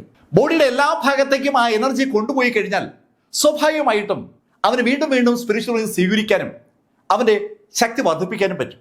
ഇപ്പോ സ്പിരിച്വൽ എനർജി അവന്റെ ബോഡിയിൽ ആ നട്ടലിന് സമീപത്ത് അങ്ങനെ അടിഞ്ഞു കൂടി നിൽക്കുകയാണ്. അതൊരു അപകടമാണ്. മാർക്ക് തീർത്തു പറഞ്ഞതും ഫിഫ്ത്ത് എൽഡർ പൗലി മാസ്റ്ററോട് പറഞ്ഞു, പൗലി മാസ്റ്റർ ഞാനും കൂടെ വരട്ടെ. ഫിഫ്ത്ത് എൽഡർ ചോദിച്ചതും നീൽ ഫ്ലെമിങ്ങും പൗലി മാസ്റ്റർ പറഞ്ഞു, പൗലി മാസ്റ്റർ ഞാനും വരുന്നു. കേൾക്കേണ്ട താമസം താനിഷി പറഞ്ഞു, ഞാനും വരുന്നു. അവർ രണ്ടുപേരും അത് പറഞ്ഞതും ബാക്കിയുള്ള എൽഡേഴ്സും ഉടൻ ആ ആവശ്യം ഉന്നയിച്ചു. സകല ആളുകൾക്കും ആ കാഴ്ച കാണണം. മെറിഡിയൻ സർക്കുലേഷൻ ടെക്നിക്ക് ഒരാൾ സ്വയത്തമാക്കുന്ന ആ കാഴ്ചയാണ് അവർക്കൊക്കെ കാണേണ്ടത്. ആളുകളുടെ ആവശ്യം കേട്ടതും പൗലി മാസ്റ്റർ അവിടുത്തെ ലാ എൻഫോഴ്സ്മെന്റ് ടീമിനെ അങ്ങോട്ട് വിളിപ്പിച്ചു. ആ ലാ എൻഫോഴ്സ്മെന്റ് ടീമിന്റെ എൽഡേഴ്സ് അവിടെ എത്തിയതും പൗലി മാസ്റ്റർ അവരോട് പറഞ്ഞു, ഓക്കെ, നിങ്ങൾ ഈ പൗലിയൻ പ്രൊട്ടക്ട് ചെയ്യുക, ഞങ്ങൾ ഒന്ന് പോയിട്ട് വരാം. അങ്ങനെ പറഞ്ഞുകൊണ്ട് പൗലി മാസ്റ്റർ മുന്നോട്ട് നടക്കുകയാണ്. പൗലി മാസ്റ്റർക്കൊപ്പം മാർക്കും ഫിഫ്ത്ത് എൽഡറും ബാക്കിയുള്ള ആളുകളുമുണ്ട്. ശരിക്കും ഒരു ജാഥ അവിടുത്തെ ആ കൂറ്റൻ ഗേറ്റിൽ കടന്ന് പുറത്തേക്ക് ഇറങ്ങി. അവര് നടന്നാ പോകുന്നത്. ക്വിൻറ്റസ് സിറ്റിയിലെ പട്ടണത്തിന് സമീപത്തായി അനവധി മലകളുണ്ട്. ആ മലകൾ ലക്ഷ്യമിട്ടുകൊണ്ടാണ് ആ ടീം നടക്കുന്നത്. പൗലി മാസ്റ്ററും മാർക്ക് ഫെല്ലറും ഫിഫ്ത്ത് എൽഡറും നീൽ ഫ്ലെമിങ്ങും താൻഷിയും മറ്റ് എൽഡേഴ്സും ഒക്കെ ഒരു ടീമായിട്ട് ആ ഡിവൈൻ ആൽക്കമിസ്റ്റ് പൗലിയിൽ നിന്ന് നടന്ന് റോഡിലോട്ട് കയറി. ആ ടീം റോഡിലൂടെ നടക്കുകയാണ്. അവർ നടന്ന് ടൗണിനടുത്ത് എത്താറായപ്പോൾ ടൗണിലെ ഒരു ഹോട്ടലിൽ വിശ്രമിക്കുന്ന ഊവറും അയാൾക്കൊപ്പമുള്ള ആ 2 ഗ്രാൻഡ് മാസ്റ്റേഴ്സും അവരെ കണ്ടു. മാർക്ക് ഫെല്ലറെ കണ്ട ആ ടീം ശരിക്കും ഞെട്ടിയെന്ന് പറയാം. മാർക്ക് ഫെല്ലർ ഡിവൈൻ ആൽക്കമിസ്റ്റ് പൗലിൽ നിന്ന് പുറത്തിറങ്ങുന്ന സമയത്ത് അവൻ ആക്രമിച്ച് കൊലപ്പെടുത്താൻ വേണ്ടിയാണ് അവർ ഇത്രയും ദിവസമായി അവിടെ കാത്തു നിന്നത്. അവർ അവിടെ കാത്തു നിൽക്കാൻ തുടങ്ങിയിട്ട് ഏകദേശം 3 ആഴ്ച കഴിഞ്ഞിരിക്കുകയാണ്. ഡിവൈൻ ആൽക്കമിസ്റ്റ് പൗലിൽ നിന്ന് മാർക്ക് ഫെല്ലർ പുറത്തിറങ്ങില്ല എന്ന് കരുതിയിരിക്കുമ്പോഴാണ് ഇതാ മാർക്ക് ഫെല്ലർ പുറത്തിറങ്ങിയിരിക്കുന്നത്. പക്ഷേ ഇപ്പൊ അവർക്ക് ഒന്നും ചെയ്യാൻ പറ്റില്ല. മാർക്കിനൊപ്പം സാക്ഷാൽ പൗലി മാസ്റ്റർ ഉണ്ട്. പൗലി മാസ്റ്ററും മാർക്ക് ഫെല്ലറും ആ ടീമും റോഡിൽ കൂടി നടക്കുന്നത് എങ്ങോട്ടാണെന്ന് അറിയാനുള്ള ഒരു കൗതുകം സ്വാഭാവികമായിട്ടും ഊവർക്കൊപ്പമുള്ള ആ ഗ്രാൻഡ് മാസ്റ്റേഴ്സിനുമുണ്ട്. ഊവർ പൗലിൻ മാസ്റ്റർ ശ്രദ്ധയപ്പെടാതിരിക്കാനായി ജനാലയിൽ മറഞ്ഞു നിന്നുകൊണ്ടാണ് അവർ നോക്കുന്നത്. അയാൾ അങ്ങനെ നോക്കി നിൽക്കുമ്പോൾ ആ ടീം നടന്ന് സമീപത്തുള്ള മലയുടെ അടുത്തെത്തി. ആ ടീം നടന്നെത്തിയ മല കണ്ട ഊവർ ശരിക്കും ഞെട്ടിയെന്ന് പറയാം. ആ മല വല്ലാതെ പ്രത്യേകതയുള്ളൊരു മലയാണ്. ആ മലയുടെ ചുറ്റുമായി ഒരു ചെറു മതിൽ കെട്ടിയിട്ടുണ്ട്. ആ മലയുടെ അടുത്തെത്തിയ മാർക്ക് ഫെല്ലറും കൂടെയുള്ള ആളുകളുമൊക്കെ അമ്പരപ്പോടെ ആ മലയിലേക്ക് നോക്കുന്നുണ്ട്. ഊവർക്കൊപ്പമുള്ള ആ ഗ്രാൻഡ് മാസ്റ്റേഴ്സും അതുപോലെ തന്നെ അമ്പരപ്പോടെ അങ്ങോട്ട് നോക്കുകയാണ്. അതിൻ്റെ കാരണം ആ മലയുടെ സമീപത്തുള്ള ആ പടിക്കെട്ടാണ്. ആ പടിക്കെട്ടിന് സമീപത്താണ് മാർക്ക് എത്തിയിരിക്കുന്നത്. ശരിക്കും ആ പടിക്കെട്ട് സ്റ്റെപ്സ് ടു ഹെവൻ എന്നാണ് അറിയപ്പെടുന്നത്. സ്വർഗത്തിലേക്കുള്ള പടിക്കെട്ടുകൾ എന്നാണ് അതിനെ വിളിക്കുക. അങ്ങനെ വിളിക്കാൻ കാരണം ആകാശത്തേക്ക് ആ പടിക്കെട്ട് അങ്ങനെ ഉയർന്നു നിൽക്കുന്നതാണ്. ആ പടിക്കെട്ടിൽ എപ്പോഴും മേഘങ്ങൾ അങ്ങനെ സ്പർശിച്ചിരിക്കും. ആ മലയുടെ ഭാഗത്ത് ഇഷ്ടംപോലെ സ്പിരിച്വൽ എനർജി ഉണ്ട്. അതുകൊണ്ട് തന്നെ എപ്പോഴും മേഘാവൃതമായിരിക്കും ആ മേഖല. മേഘങ്ങൾക്കകത്ത് ആ പടിക്കെട്ട് കാണപ്പെടുന്നതുകൊണ്ട് ആളുകൾ ആ പടിക്കെട്ടിനെ വിളിക്കുക സ്വർഗത്തിലേക്കുള്ള പടിക്കെട്ടെന്നാണ്. ആ പടിക്കെട്ടിന് സമീപത്താണ് മാർക്ക് ഫെല്ലറും ടീമും എത്തിയിരിക്കുന്നത്. മാർക്ക് ഫെല്ലറെ ഒന്ന് നോക്കിയിട്ട് പൗലിൻ മാസ്റ്റർ പറഞ്ഞു, മാർക്ക്, ഈ പടിക്കെട്ട് കയറി മുകളിലെത്തുമ്പോൾ അവിടെ ഒരു കൈ കാണാം. ആ കൈയിലാണ് മെറിഡിയൻ സർക്കുലേഷൻ ടെക്നിക്ക് ഇരിക്കുന്നത്. മാർക്ക്, കയറി എടുത്തുകൊണ്ട് വാ. ശരിക്കും സിമ്പിളായിട്ടുള്ള ഒരു കാര്യമാണല്ലോ പൗലിൻ മാസ്റ്റർ പറയുന്നത്. അത് കേട്ടപ്പോൾ മാർക്കിന് തോന്നി, ഇത്രയും ലളിതമായ ഒരു കാര്യം ചെയ്യാനാണോ ഇത്ര കാലം കാത്തിരുന്നത്? അങ്ങനെ ഒരു ചോദ്യമാണ് മാർക്കിന്റെ മനസ്സിൽ ആദ്യം കടന്നു വന്നത്. മാർക്കിന്റെ മുഖത്തെ സന്തോഷം കണ്ടതും പൗലിൻ മാസ്റ്റർ മാർക്കിനോട് പറഞ്ഞു, മാർക്ക്, ആ പടിയുടെ മുകളിൽ നടന്നെത്തി അവിടെ നിന്ന് ആ മെറിഡിയൻ സർക്കുലേഷൻ ടെക്നിക്ക് എടുക്കാൻ കഴിയുന്ന ആളുകളെ സാധാരണഗതിയിൽ അനുഗ്രഹീതരായ ആളുകളെന്നാണ് വിളിക്കുക. എന്ന് പറഞ്ഞാൽ അവരെ ദൈവം സ്വയം സെലക്ട് ചെയ്തതാണെന്നാണ്. ദൈവാനുഗ്രഹം ഉണ്ടെങ്കിലേ അവിടെ പോയി അത് എടുക്കാൻ പറ്റും. പൗലിൻ മാസ്റ്റർ പറയുന്നത് ശ്രദ്ധിച്ച് കേട്ടു നിൽക്കുകയാണ് മാർക്ക് ഫെല്ലർ. മാർക്ക് ഫെല്ലർ കൗതുകത്തോടെ പൗലിൻ മാസ്റ്ററുടെ മുഖത്തേക്ക് നോക്കിയതും ഫിഫ്ത്ത് എല്ലർ മാർക്കിനോട് പറഞ്ഞു, മാർക്ക്, വേറൊരു പ്രശ്നമുണ്ട്. അനുവാദമില്ലാതെയാണ് ആരെങ്കിലും കയറുന്നെങ്കിൽ അവർ കൊല്ലപ്പെടും. ശരിക്കും ലളിതമെന്ന് തോന്നാവുന്ന ഒരു പടിക്കെട്ടാണ് അവിടെ കാണുന്നത്. ഒരു തരത്തിലുമുള്ള ഒരു പ്രശ്നവും ആ പടിക്കെട്ടിൽ ആർക്കും കാണാൻ പറ്റില്ല. പക്ഷെ അനുവാദമില്ലാതെ ആരെങ്കിലും ആ പടിക്കെട്ടിൽ കയറാൻ ശ്രമിച്ചാൽ അവർ കൊല്ലപ്പെടും. വളരെ വ്യക്തമാണ് ഫിഫ്ത്ത് എൽഡറുടെ ഉത്തരം. ഇപ്പോൾ മാർക്കിന്റെ മുഖത്ത് ഒരു അമ്പരപ്പുണ്ട്. മാർക്കിനോടായി പൗലിൻ മാസ്റ്റർ പറഞ്ഞു, മാർക്ക്, ഭയപ്പെടേണ്ട കാര്യമൊന്നുമില്ല. ഒന്നാമത്തെ സ്റ്റെപ്പിൽ കയറുമ്പോൾ തന്നെ മാർക്കിന് അതറിയാം. ഒന്നാമത്തെ സ്റ്റെപ്പിൽ നിന്ന് രണ്ടാമത്തെ സ്റ്റെപ്പിലേക്ക് കടക്കുമ്പോൾ അനുവാദമില്ലെങ്കിൽ മാർക്ക് അപ്പോൾ അവിടെ നിന്ന് തെറിക്കും. അനുവാദമുണ്ടെങ്കിൽ മാർക്കിന് ഈസി ആയിട്ട് കടന്നു പോകാം. മെറിഡിയൻ സർക്കുലേഷൻ ടെക്നിക്ക് ഒരാൾക്ക് ലഭിക്കേണ്ട സമയമാകുമ്പോൾ സ്വാഭാവികമായിട്ടും അയാൾക്ക് ഒരു അനുവാദം കിട്ടും. അതാണ് ഈ കഥയുടെ ബേസ്. മാർക്ക് കാര്യങ്ങളൊക്കെ കേട്ടപ്പോൾ എല്ലാവരും ഒന്ന് നോക്കി.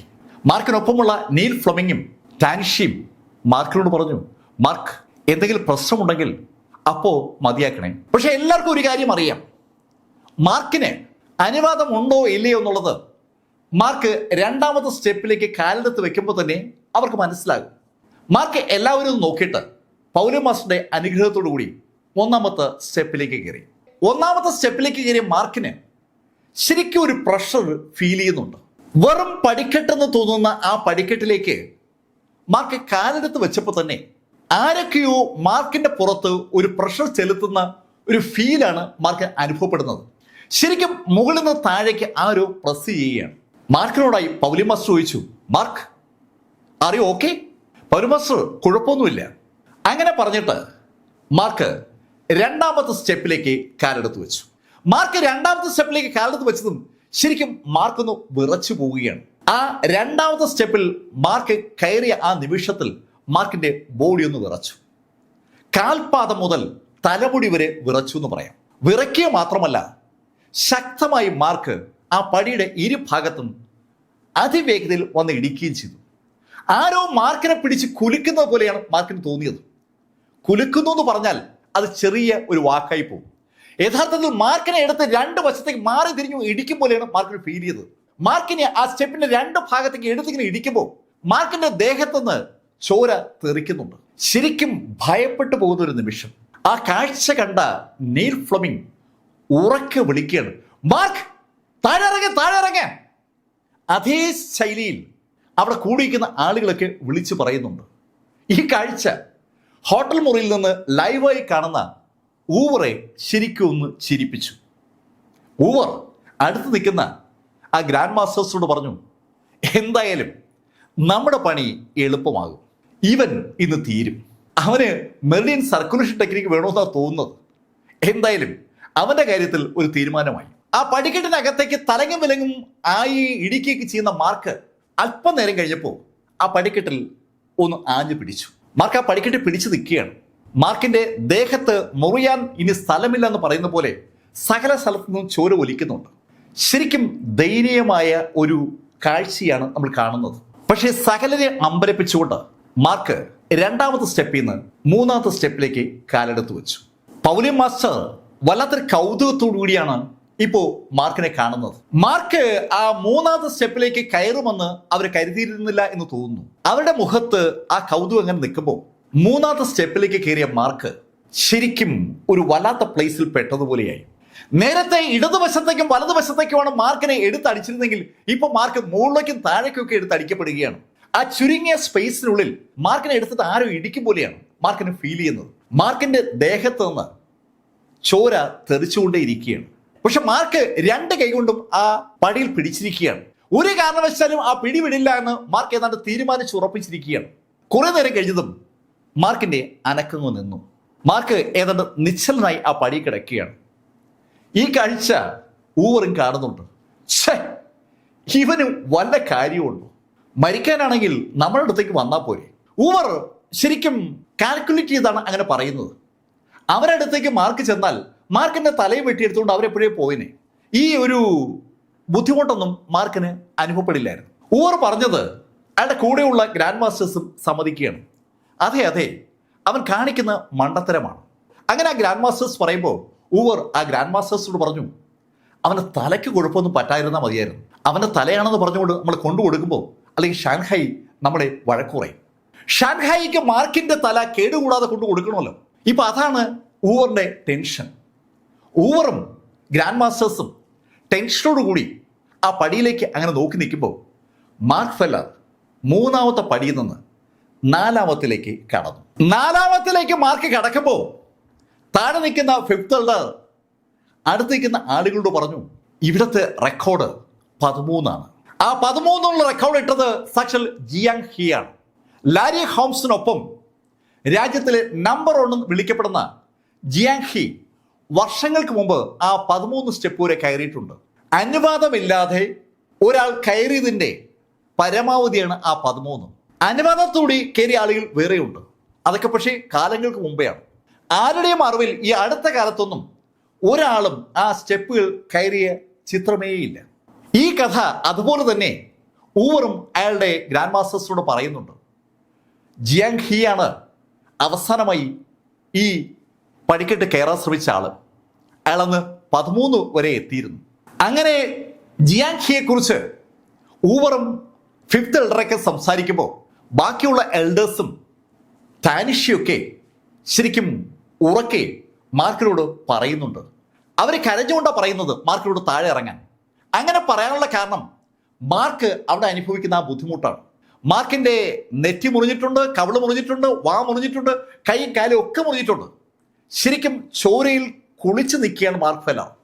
അവന്റെ കൈ ചില സമയത്ത് ആ പിടിച്ചിരിക്കുന്ന സ്ഥലത്ത് നിന്ന് വഴുതിപ്പോകുന്ന പോലെ ഒരു തോന്നലും അവർക്ക് അനുഭവപ്പെടുന്നുണ്ട്. രക്തത്തിൽ കുളിച്ചു നിൽക്കുന്ന മാർക്കിനെ ആ നാലാമത്തെ സ്റ്റെപ്പിൽ ശരിക്കും കാര്യമായിട്ടാണ് ആ സ്റ്റെപ്പ് എതിരിട്ടത്. മാർക്കിന് ഏതാണ്ട് പന്ത് കളിക്കും പോലെ അവിടെ കളിച്ചു എന്ന് പറയാം.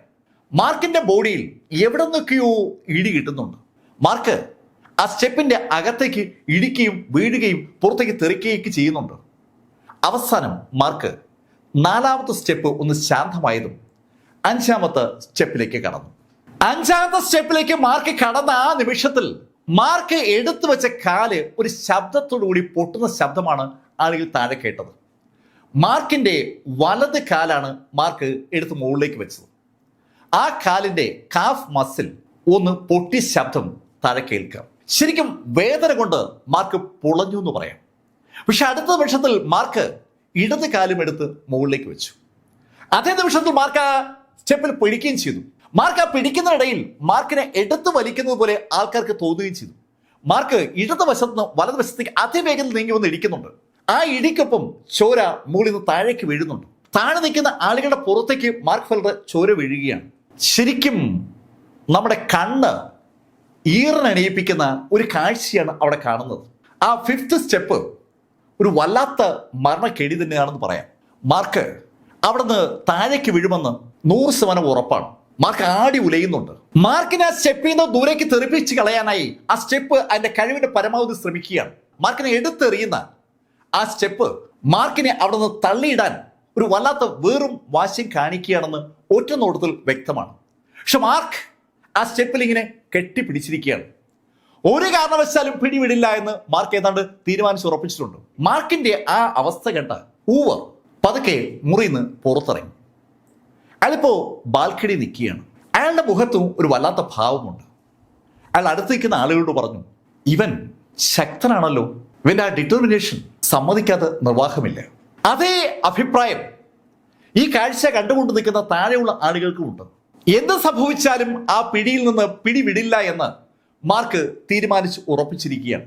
അവസാനം ആ 5ാമത്തെ സ്റ്റെപ്പ് ഏതാണ്ട് അടിയറവോ പറഞ്ഞു എന്ന് പറയാം.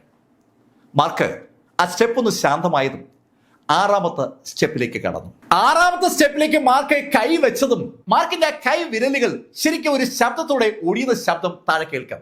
അവന്റെ ആ എല്ലാ വിരലുകളും ഒന്ന് ഒടിഞ്ഞതാണ്. ആ വിരലിൽ ഒടിഞ്ഞ അതേ വേഗതയിൽ തന്നെ മാർക്ക് പെട്ടെന്ന് ആ കൈ കൊണ്ട് ആ സ്റ്റെപ്പിലേക്ക് പിടിച്ചു. അതേ നിമിഷത്തിൽ മാർക്കിന്റെ വലത് കൈയും ആ സ്റ്റെപ്പിലേക്ക് ആഞ്ഞു പിടിക്കുകയാണ്. മാർക്ക് ഏതാണ്ട് ആ സ്റ്റെപ്പിനെ കെട്ടിപ്പിടിക്കുകയാണെന്ന് പറയാം.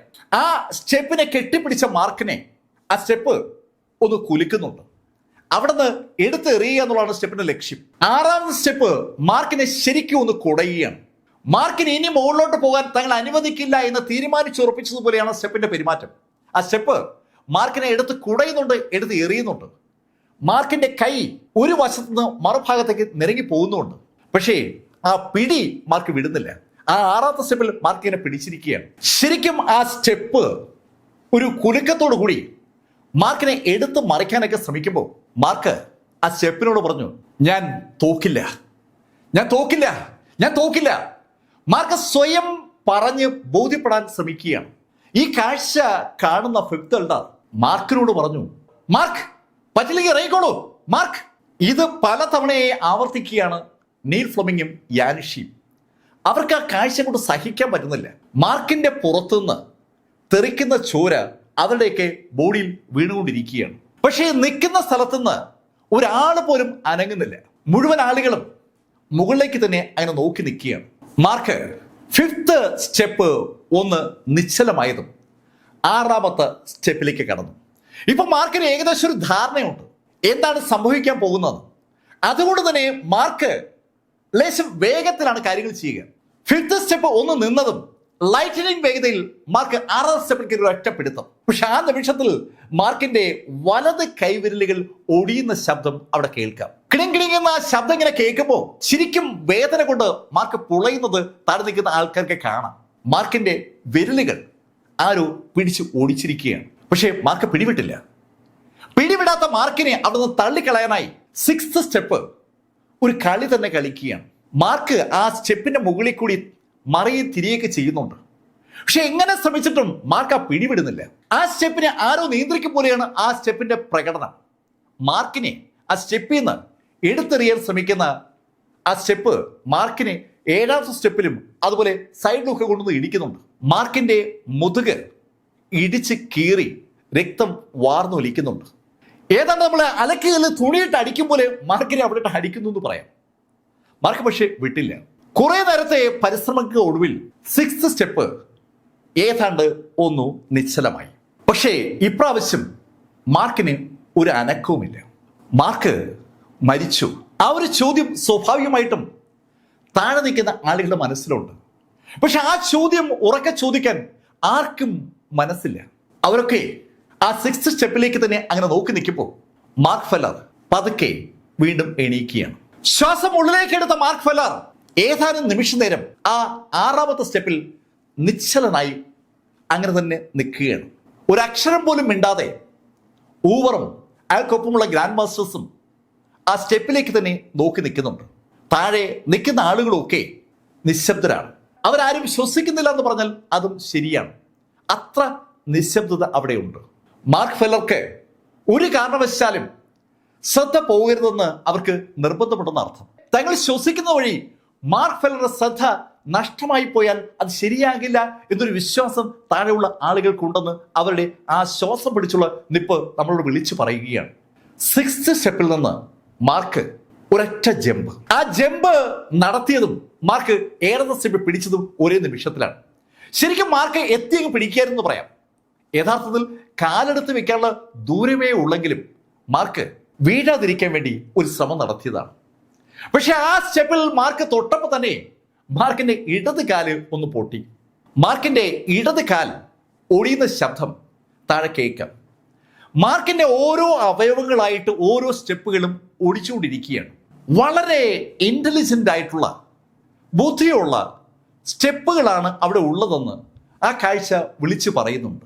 മാർക്ക് ഫെല്ലറെ ശരിക്കും ആ സ്റ്റെപ്പുകൾ പരീക്ഷിക്കുകയാണെന്ന് വ്യക്തമാണ്. 7th സ്റ്റെപ്പ് അതിന്റെ പഠിച്ച പടി 18 നോക്കിയിട്ടും മാർക്ക് ഫെല്ലർ താഴേക്ക് വീണില്ല. ശരിക്കും ആളുകൾ നോക്കി നിൽക്കേ പതുക്കെ പതുക്കെ മാർക്ക് ഇതുപോലെ ഓരോ സ്റ്റെപ്പും കടന്നു തുടങ്ങി. മാർക്ക് ഇപ്പോൾ 12ാമത്തെ സ്റ്റെപ്പിൽ എത്തിയിരിക്കുകയാണ്. മാർക്കിന്റെ തലമുടി മുതൽ കാൽപാദം വരെ ഇപ്പോൾ ഒരേ ഒരു നിറമാണ്. ആ നിറം ചുവപ്പാണ്. മാർക്കിന്റെ ദേഹത്ത് ചുവപ്പ് നിറമില്ലാത്ത ഭാഗങ്ങളുണ്ടെങ്കിൽ അത് എല്ലുകളാണെന്ന് പറയാം. മാർക്കിന്റെ ദേഹം ആ പടികളിൽ ഇടിച്ച് പൊട്ടി തൊലിയൊക്കെ ഇളകിപ്പോയപ്പോൾ വെളുത്ത എല്ലുകൾ പുറത്ത് കാണാം. പക്ഷെ ആ എല്ലുകൾ അല്പം കഴിയുമ്പോൾ ചുവക്കുകയാണ്. മുകളിൽ നിന്ന് ഒലിച്ചു വരുന്ന രക്തം അതിന് മുകളിൽ കൂടി പറ്റി പിടിക്കുന്നതാണ്. ശരിക്കും ഞെട്ടിപ്പിക്കുന്ന ഒരു സീൻ അങ്ങനെ നമുക്ക് പറയാൻ പറ്റും. മാർക്കിനെ ഇനി ഒരു സ്റ്റെപ്പ് കൂടി കടന്നാൽ സാക്ഷാൽ ജിയാങ് ഹീയുടെ ആ റെക്കോർഡിട്ട സ്റ്റെപ്പിലെത്താം. ഈ കാഴ്ച കണ്ട ഊവർ അടുത്ത് നിൽക്കുന്ന ആളുകളോട് പറഞ്ഞു, അവൻ മത്സരിക്കുന്നത് ജിയാങ് ഹിക്ക് ഒപ്പം എത്താനാണ്. ജിയാങ് ഹിയും അവനും ഒരേ ലെവലിലാണെന്നാണ് അവൻ വിചാരിക്കുന്നത്. ശരിക്കും അയാൾ അങ്ങനെ പറയുമ്പോൾ അയാളുടെ ഉള്ളിലൊരു ഭയമുണ്ട്. മാർക്ക് ആ 13th സ്റ്റെപ്പിലേക്ക് കടക്കുമെന്ന് ഒരു ഭയം അയാളുടെ ഉള്ളിലുണ്ട്. ഈ കാഴ്ച കണ്ടുകൊണ്ട് നിൽക്കുന്ന പൗലിൻ മാസ്റ്റർ ആദ്യമായി വാ തുറക്കുന്നത് അപ്പോഴാണ്. മാർക്ക് ഒരു സ്റ്റെപ്പ് കൂടി കടന്നാൽ ജിയാങ് ഹിക്ക് ഒപ്പം എത്തും. ശരിക്കും അവർക്ക് അങ്ങോട്ട് വിശ്വസിക്കാൻ പറ്റുന്നില്ല. മാർക്ക് ആ സ്റ്റെപ്പ് വരെ എത്തുമെന്ന് അവർ കരുതിയിരുന്നില്ല എന്ന് വ്യക്തമാണ്. സകല ആളുകളും അമ്പരം നിൽക്കുമ്പോൾ മാർക്ക് ഫെല്ലർ 13ാമത്തെ സ്റ്റെപ്പിലേക്ക് കയറി. മാർക്ക് 13ാമത്തെ സ്റ്റെപ്പിലേക്ക് കയറിയതും ആ സ്റ്റെപ്പ് ഒന്ന് കുലുങ്ങിയതും മാർക്ക് താഴേക്ക് വീണതും ഒരേ നിമിഷത്തിലാണ്. എന്താണ് സംഭവിക്കുന്നത് ആർക്കും ഒരു പിടിയില്ല. മാർക്ക് താഴേക്ക് വീഴുന്നത് എല്ലാവരും കണ്ടു. മാർക്ക് എന്ന വിളി എല്ലാ ഭാഗത്തു നിന്നും ഉണ്ടായി. സ്വാഭാവികമായിട്ടും ഈ കാഴ്ച കണ്ടുകൊണ്ട് നിൽക്കുന്ന ഊവർക്കും അയാൾക്കൊപ്പമുള്ള ആളുകൾക്കും വല്ലാത്തൊരു ആശ്വാസമായി. പക്ഷെ അടുത്ത നിമിഷത്തിൽ അവരുടെ ആ മുഖത്ത് ഒരു നിരാശ പടർന്നു. കാരണം മാർക്ക് ഒറ്റ കൈകൊണ്ട് ആ 13th സ്റ്റെപ്പിൽ പിടിച്ചു നിൽക്കുന്നത് അവർക്ക് കാണാം. മാർക്കിന്റെ ഇടത് കൈ ആ സ്റ്റെപ്പിൽ ഒന്ന് അള്ളി പിടിച്ചിരിക്കുകയാണ്. ആ സ്റ്റെപ്പ് മാർക്കിനെ എടുത്ത് കറക്കി അടിക്കുന്നുണ്ട്. പക്ഷെ മാർക്കിന്റെ ഒരു കൈ ഇപ്പോഴും ആ സ്റ്റെപ്പിലാണ്. അവനെ കണ്ട് അള്ളി പിടിച്ചിരിക്കുകയാണ്. ഉടുമ്പ് പിടിക്കും പോലെ മാർക്ക് ആ 13ാം സ്റ്റെപ്പിൽ ആഞ്ഞു പിടിച്ചിരിക്കുകയാണ്. അല്പനേരത്തെ ബുദ്ധിമുട്ടിന് ശേഷം മാർക്ക് ഒരു സമ്മർ സാൾട്ടോട് കൂടി ആ സ്റ്റെപ്പിന്റെ ഉള്ളിലേക്ക് കടന്നു. ആ സ്റ്റെപ്പിന്റെ ഉള്ളിലേക്ക് കടന്ന മാർക്ക് ആ സ്റ്റെപ്പിൽ ഒരൊറ്റ പിടുത്തം. ശരിക്കും ഇതുവരെ മാർക്കിനെ എടുത്തെറിയാൻ ശ്രമിച്ച ആ സ്റ്റെപ്പ് ഒന്ന് കുലുകയൊക്കെ ചെയ്തെങ്കിലും സ്വല്പം കഴിഞ്ഞപ്പോൾ ആ സ്റ്റെപ്പ് നിശ്ചലമായി. ആ സ്റ്റെപ്പ് നിശ്ചലമായപ്പോൾ താഴ്ന്ന് വല്ലാത്തൊരു കൈയടി ഉയരുകയാണ്. പൗലിൻ മാസ്റ്റർ പോലും കൈയടിച്ചു പോവുകയാണ്. ശരിക്കും അവർക്ക് വിശ്വസിക്കാൻ പറ്റുന്നില്ല. മാർക്ക് ഫെല്ലർ ഈ പ്രായത്തിൽ ആ 13ാമത്തെ സ്റ്റെപ്പിൽ എത്തുമെന്ന് അവർ സങ്കല്പിച്ചിരുന്നില്ല എന്ന് അവരുടെ കൈയടി വിളിച്ചു പറയുകയാണ്. ശരിക്കും ഈ സമയത്ത് 5th എൽഡറുടെ കണ്ണിൽ കൂടി കണ്ണുതിരിങ്ങനെ ഒലിച്ചിറങ്ങുന്നുണ്ട്. 5th എൽഡറുടെ കണ്ണിൽ കൂടി മാത്രമല്ല, അവിടെ നിൽക്കുന്ന സകല എൽഡേഴ്സും കരയുകയാണ്. നീൽ ഫ്ലമിങ്ങും ടാനിഷിയും കരഞ്ഞു തുടങ്ങിയിട്ട് കുറെ നേരമായി. കണ്ണുനീരുന്ന് ധാരധാരായി കണ്ണീർ ഒഴുകുന്നുണ്ട്. പക്ഷേ കണ്ണ് തുടയ്ക്കാനോ മറ്റെങ്ങോട്ടെങ്കിലും കണ്ണ് മാറ്റാനോ അവരത് തയ്യാറല്ല. അവരുടെ എല്ലാവരുടെ കണ്ണുകൾ ആ ഒരൊറ്റ പോയിന്റിലാണ്, മാർക്ക് ഫെല്ലർ എന്ന ആ ഒറ്റ പോയിന്റിൽ. മാർക്ക് ഫെല്ലർ 13ാമത്തെ ലെവലിലാണ്. ഇനിയും സ്റ്റെപ്പുകളുണ്ട്. മാർക്ക് 13ാമത്തെ സ്റ്റെപ്പിൽ എത്തിയപ്പോൾ തന്നെ ശരിക്കും ഒരു വിജയം നേടിയ പ്രതീതി താഴെയുള്ള ആളുകൾക്കുണ്ട്. പക്ഷെ അതേ സമയത്ത് ഊവർ അയാളുടെ കൂടെയുള്ള ആളുകളോട് പറഞ്ഞു, ഞാൻ ഇപ്പോൾ വരാം. അയാൾ പുറത്തേക്ക് ഇറങ്ങുന്ന കണ്ടതും ആ ഗ്രാൻഡ് മാസ്റ്റേഴ്സ് അയാളോട് ചോദിച്ചു, എങ്ങോട്ട് പോകുന്നു? നിങ്ങളിവിടെ നിൽക്ക്, ഞാൻ ഒന്ന് അടുത്ത് പോയി നോക്കട്ടെ. അങ്ങനെ പറഞ്ഞിട്ട് ഊവർ താഴേക്ക് ഇറങ്ങുകയാണ്. ആരുടെയും ശ്രദ്ധയപ്പെടാതെ ഊവർ പതുക്കെ ആ മലയുടെ ഭാഗത്തേക്ക് മൂവ് ചെയ്ത് തുടങ്ങി. മാർക്ക് പതുക്കെ പതുക്കെ പിന്നെയും മുകളിലേക്ക് കടക്കുകയാണ്. മാർക്ക് 14ാമത്തെ സ്റ്റെപ്പിലേക്ക് കടന്നതും അതുവരെ ഉണ്ടായിരുന്ന ആ പടിയുടെ ഇളക്കമല്ല നമ്മൾ കാണുന്നത്. നമ്മൾ കാണുന്നത് ശക്തമായ കാറ്റാണ്. എവിടെ നിന്ന് എങ്ങനെ ആ കാറ്റ് അവിടേക്ക് വന്നു എന്ന് ആർക്കും അറിയത്തില്ല. ശരിക്കും ഒരു കൊടുങ്കാറ്റ് ആ പടിയിലേക്ക് ആഞ്ഞടിച്ചു എന്ന് പറയാം. ആ പടിയുടെ താഴോട്ടൊന്നും കാറ്റില്ല. 14ാമത്തെ പടിയിൽ മാത്രം അടിക്കുന്ന കാറ്റ്, ആ കാറ്റ് മാർക്കിനെയും കൊണ്ടേ പോകൂ എന്ന് പറഞ്ഞു ഉറപ്പിച്ചതുപോലെയാണ് അടിക്കുന്നത്. ശരിക്കും ആ കാറ്റ് ഒരു ദിശയിലേക്ക് മാത്രമാണ് അടിക്കുന്നത്. മാർക്കിന് പെട്ടെന്ന് അത് മനസ്സിലായി. മാർക്ക് അതിനനുസരിച്ച് അവന്റെ ബോഡി റീ അറേഞ്ച് ചെയ്തു. ശരിക്കും ആ കാറ്റിന്റെ ദിശയിലേക്ക് തിരിഞ്ഞ മാർക്ക് പടിയിലേക്ക് കെട്ടിപ്പിടിക്കുകയായിരുന്നു. മാർക്കിന്റെ പുറത്തടിച്ചുകൊണ്ട് ആ കാറ്റങ്ങനെ കടന്നു പോവുകയാണ്. ഏതാനും മിനിറ്റ് നേരം ആ കാറ്റിന്റെ താണ്ഡവം അവിടെ തുടർന്നു. കാറ്റ് ഏതാണ്ട് നിശ്ചലമായതും മാർക്ക് ഫെല്ലറുടെ പുറത്തുണ്ടായിരുന്ന രക്തമൊക്കെ പോയെന്ന് പറയാം. ശക്തമായ കാറ്റിൽ ആ രക്തം മുഴുവൻ പറന്നുപോയെന്ന് പറയാം. മാർക്ക് 14ാമത്തെ സ്റ്റെപ്പിൽ നിന്ന് 15ലേക്ക് കടന്നു. മാർക്ക് 15ലേക്ക് കാലെടുത്ത് വെക്കും മുമ്പ് തന്നെ പല കാര്യങ്ങളും അവിടേക്ക് സംഭവിക്കുന്നുണ്ട്. ശരിക്കും ആ അന്തരീക്ഷത്തിൽ അതുവരെ ഇല്ലായിരുന്ന ഒരു കാഴ്ച കാണുകയാണ്. അനവധി മേഘങ്ങൾ അവിടേക്ക് പാഞ്ഞെത്തുകയാണ്. ശരിക്കും കാറുകൾ ഓടി വരും പോലെ മേഘങ്ങൾ ഓടി വരികയാണ്. അതെ, കാർമേഘങ്ങൾ അവിടേക്ക് ഓടി വന്നു എന്ന് പറയാം. ഓടി വന്ന കാർമേഘങ്ങൾ ശരിക്കും അമ്പരപ്പിക്കുന്ന ഒരു റിസൾട്ട് അവിടെ ഉണ്ടാക്കി. ഒരു തുള്ളി മഴ പോലും പെയ്യാതെ ആ കാർമേഘങ്ങൾ കൂട്ടിമുട്ടുകയാണ്. അതിന്റെ ഫലമായി വൻതോതിൽ ഇടിമിന്നലുണ്ടായി. ആ ഇടിമിന്നലുകൾ ശരിക്കും ടാർഗറ്റഡ് ആണ്. 15ാമത്തെ ലെവലിലേക്ക് ലക്ഷ്യമിട്ടുകൊണ്ടാണ് ആ ഇടിമിന്നലുകൾ പതിക്കുന്നത്. മിന്നൽ അതിവേഗതയിൽ മാർക്കിന്റെ പുറത്തേക്ക് പതിക്കുകയാണ്. മാർക്കിന്റെ പുറത്തേക്ക് ആ മിന്നൽ അടിക്കുമ്പോൾ മാർക്കിന്റെ പുറം ഏതാണ്ട് പൊള്ളുന്നു എന്ന് പറയാം. പൊള്ളുന്നു എന്ന് പറഞ്ഞാൽ അത് ഒരു ചെറിയ വാക്കായി പോകും. ആ മിന്നൽ വീഴുന്ന നിമിഷത്തിൽ മാർക്കിന്റെ ബോഡിയിൽ നിന്ന് ചതയും മാംസവും എല്ലാം കൂടി ചീറിത്തെറിക്കുകയാണ്. രക്തം ഇങ്ങനെ ചീറ്റി ഒഴുകുകയാണ്. പക്ഷെ മാർക്ക് അതൊന്നും വകവെക്കുന്നില്ല. മാർക്കിന്റെ ദേഹത്ത് നിന്ന് മാംസം തെറിച്ച് വീഴുന്നത് താഴെ നിൽക്കുന്ന ആളുകൾക്ക് അറിയാം. അവരൊക്കെ അന്താളിപ്പോടെ ആ കാഴ്ച അങ്ങനെ കാണുകയാണ്. ഇപ്പൊ ആരും ശബ്ദിക്കുന്നില്ല, ആരും മാർക്ക് മാർക്കെന്ന് വിളിക്കുന്നുമില്ല. സകലരും ഏതാണ്ട് നിശ്ചലരായി ആ 15th ലെവലിലേക്ക് അങ്ങനെ കണ്ണു പിടിച്ച് നോക്കി നിൽക്കുകയാണ്. അവരുടെയൊക്കെ കണ്ണുകളിലൂടെ നേരത്തെ കണ്ണുനീർ ഒഴുകിയിരുന്നു, ഇപ്പൊ അതും വറ്റിയിട്ടുണ്ട്. ശരിക്കും സ്റ്റാച്ചു പോലെ നിൽക്കുകയാണ് എല്ലാവരും. അവിശ്വസനീയമായ എന്തോ കാഴ്ച കാണുന്ന ഒരു പ്രതീതിയിലാണ് അവരെല്ലാവരും. മാർക്ക് 15ൽ നിന്ന് 16ലേക്കും 17ലേക്കും കടക്കുമ്പോൾ ഇതേ ശൈലിയിലുള്ള മേഘങ്ങളുടെ ആക്രമണത്തിന്റെ തോത് കൂടി. ഇടിമിന്നലുകളുടെ ഒരു വൻ പ്രഹരം തന്നെ ഉണ്ടായി. കാതടച്ചു പോകുന്ന ശബ്ദത്തോടുകൂടി ഇടിയും അതിനേക്കാൾ കണ്ണഞ്ചിപ്പിക്കുന്ന പ്രകാശവും ആ 16ാമത്തെയും 17ാമത്തെ സ്റ്റെപ്പുകളുണ്ടായിരുന്നു. മാർക്കിനെ കൊല ചെയ്തു എന്ന് പറയാം. മാർക്കിന്റെ ബോഡിയിൽ ഇനി എല്ലുകൾ മാത്രമേ അവശേഷിക്കുന്നുള്ളൂ എന്ന് താഴെ നിന്ന് നോക്കുന്ന ആളുകൾക്ക് അറിയാം. ശരിക്കും ഒരു ഭീകരമായ കാഴ്ച എന്നേ നമുക്കതിനെ വിളിക്കാൻ പറ്റൂ. ഈ സമയത്ത് മാർക്കിന്റെ ആ ധൈര്യത്തിന് ഒരു കുറവും പറ്റിയിട്ടില്ല. മാർക്ക് ഏതാണ്ട് വെല്ലുവിളിക്കും പോലെ മേഘങ്ങളോട് പറയുന്നുണ്ട്, വാ വാ. ശരിക്കും ആ മേഘങ്ങൾ മാർക്കിന്റെ പുറത്തേക്ക് ഇടിയുമായിട്ട് വാ വാ എന്ന് തന്നെയാണ് മാർക്ക് പറയുന്നത്. മാർക്കിന്റെ വെല്ലുവിളി ആ മേഘങ്ങൾക്ക് മനസ്സിലായി. അതിശക്തമായ മിന്നലാണ് സ്വാഭാവികമായിട്ടും മാർക്കിന്റെ പുറത്തേക്ക് വീഴുന്നത്. ആ മേഘങ്ങൾ തമ്മിൽ കൂട്ടിമുട്ടുന്നതും അവിടുന്ന് ആ മിന്നൽ പിണരുകൾ താഴേക്ക് വരുന്നതും ശ്വാസം നിലച്ച ശൈലിയിലാണ് താഴെയുള്ള ആളുകൾ കാണുന്നത്. വിശ്വസിക്കാൻ പറ്റുന്നില്ല ആളുകൾക്ക്. അവരെങ്ങനെ അമ്പരപ്പോടെ നോക്കി നിൽക്കുമ്പോൾ ആ മേഘങ്ങൾ ഒന്ന് പിന്മാറി. ആ നിമിഷത്തിൽ മാർക്ക് 18ാമത്തെ സ്റ്റെപ്പിലേക്ക് കടന്നു. മാർക്ക് 18ാമത്തെ സ്റ്റെപ്പിലേക്ക് കടക്കാനായി പോയ നിമിഷത്തിൽ പെട്ടെന്നാണ് മാർക്കിനടുത്തേക്ക് ഒരു കൂറ്റൻ മേഘം വന്നത്.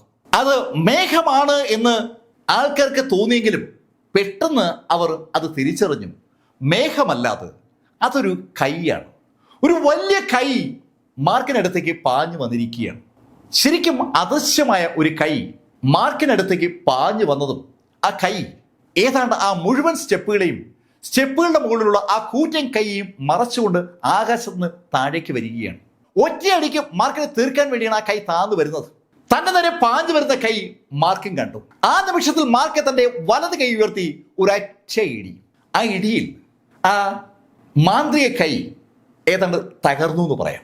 ആ ഇടിയേറ്റ കൈ ദൂരേക്ക് ചിന്നിച്ചിതറുമ്പോൾ മാർക്കിന്റെ കണ്ണുകൾ ആ കൈയെ ഫോളോ ചെയ്ത് ഒരു പോയിന്റിലേക്ക് പോകുന്നത് താഴെ നിൽക്കുന്ന പൗലി മാസ്റ്റർ കണ്ടു.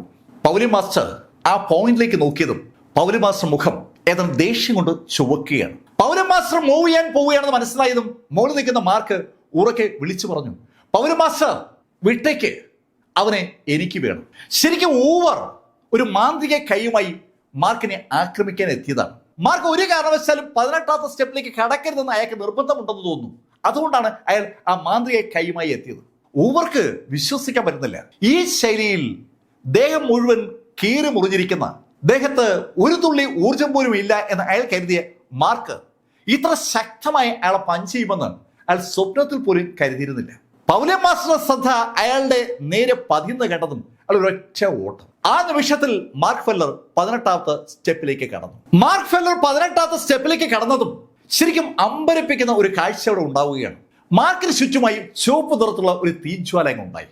മാർക്കിനെ തീ വിഴുങ്ങിയെന്ന് പറയാം. 17 സ്റ്റെപ്പുകളും വിജയകരമായി തരണം ചെയ്ത മാർക്ക് ഫെല്ലർ അവസാനം ഇതാ തീയിൽ വെന്തുരുകുകയാണ്.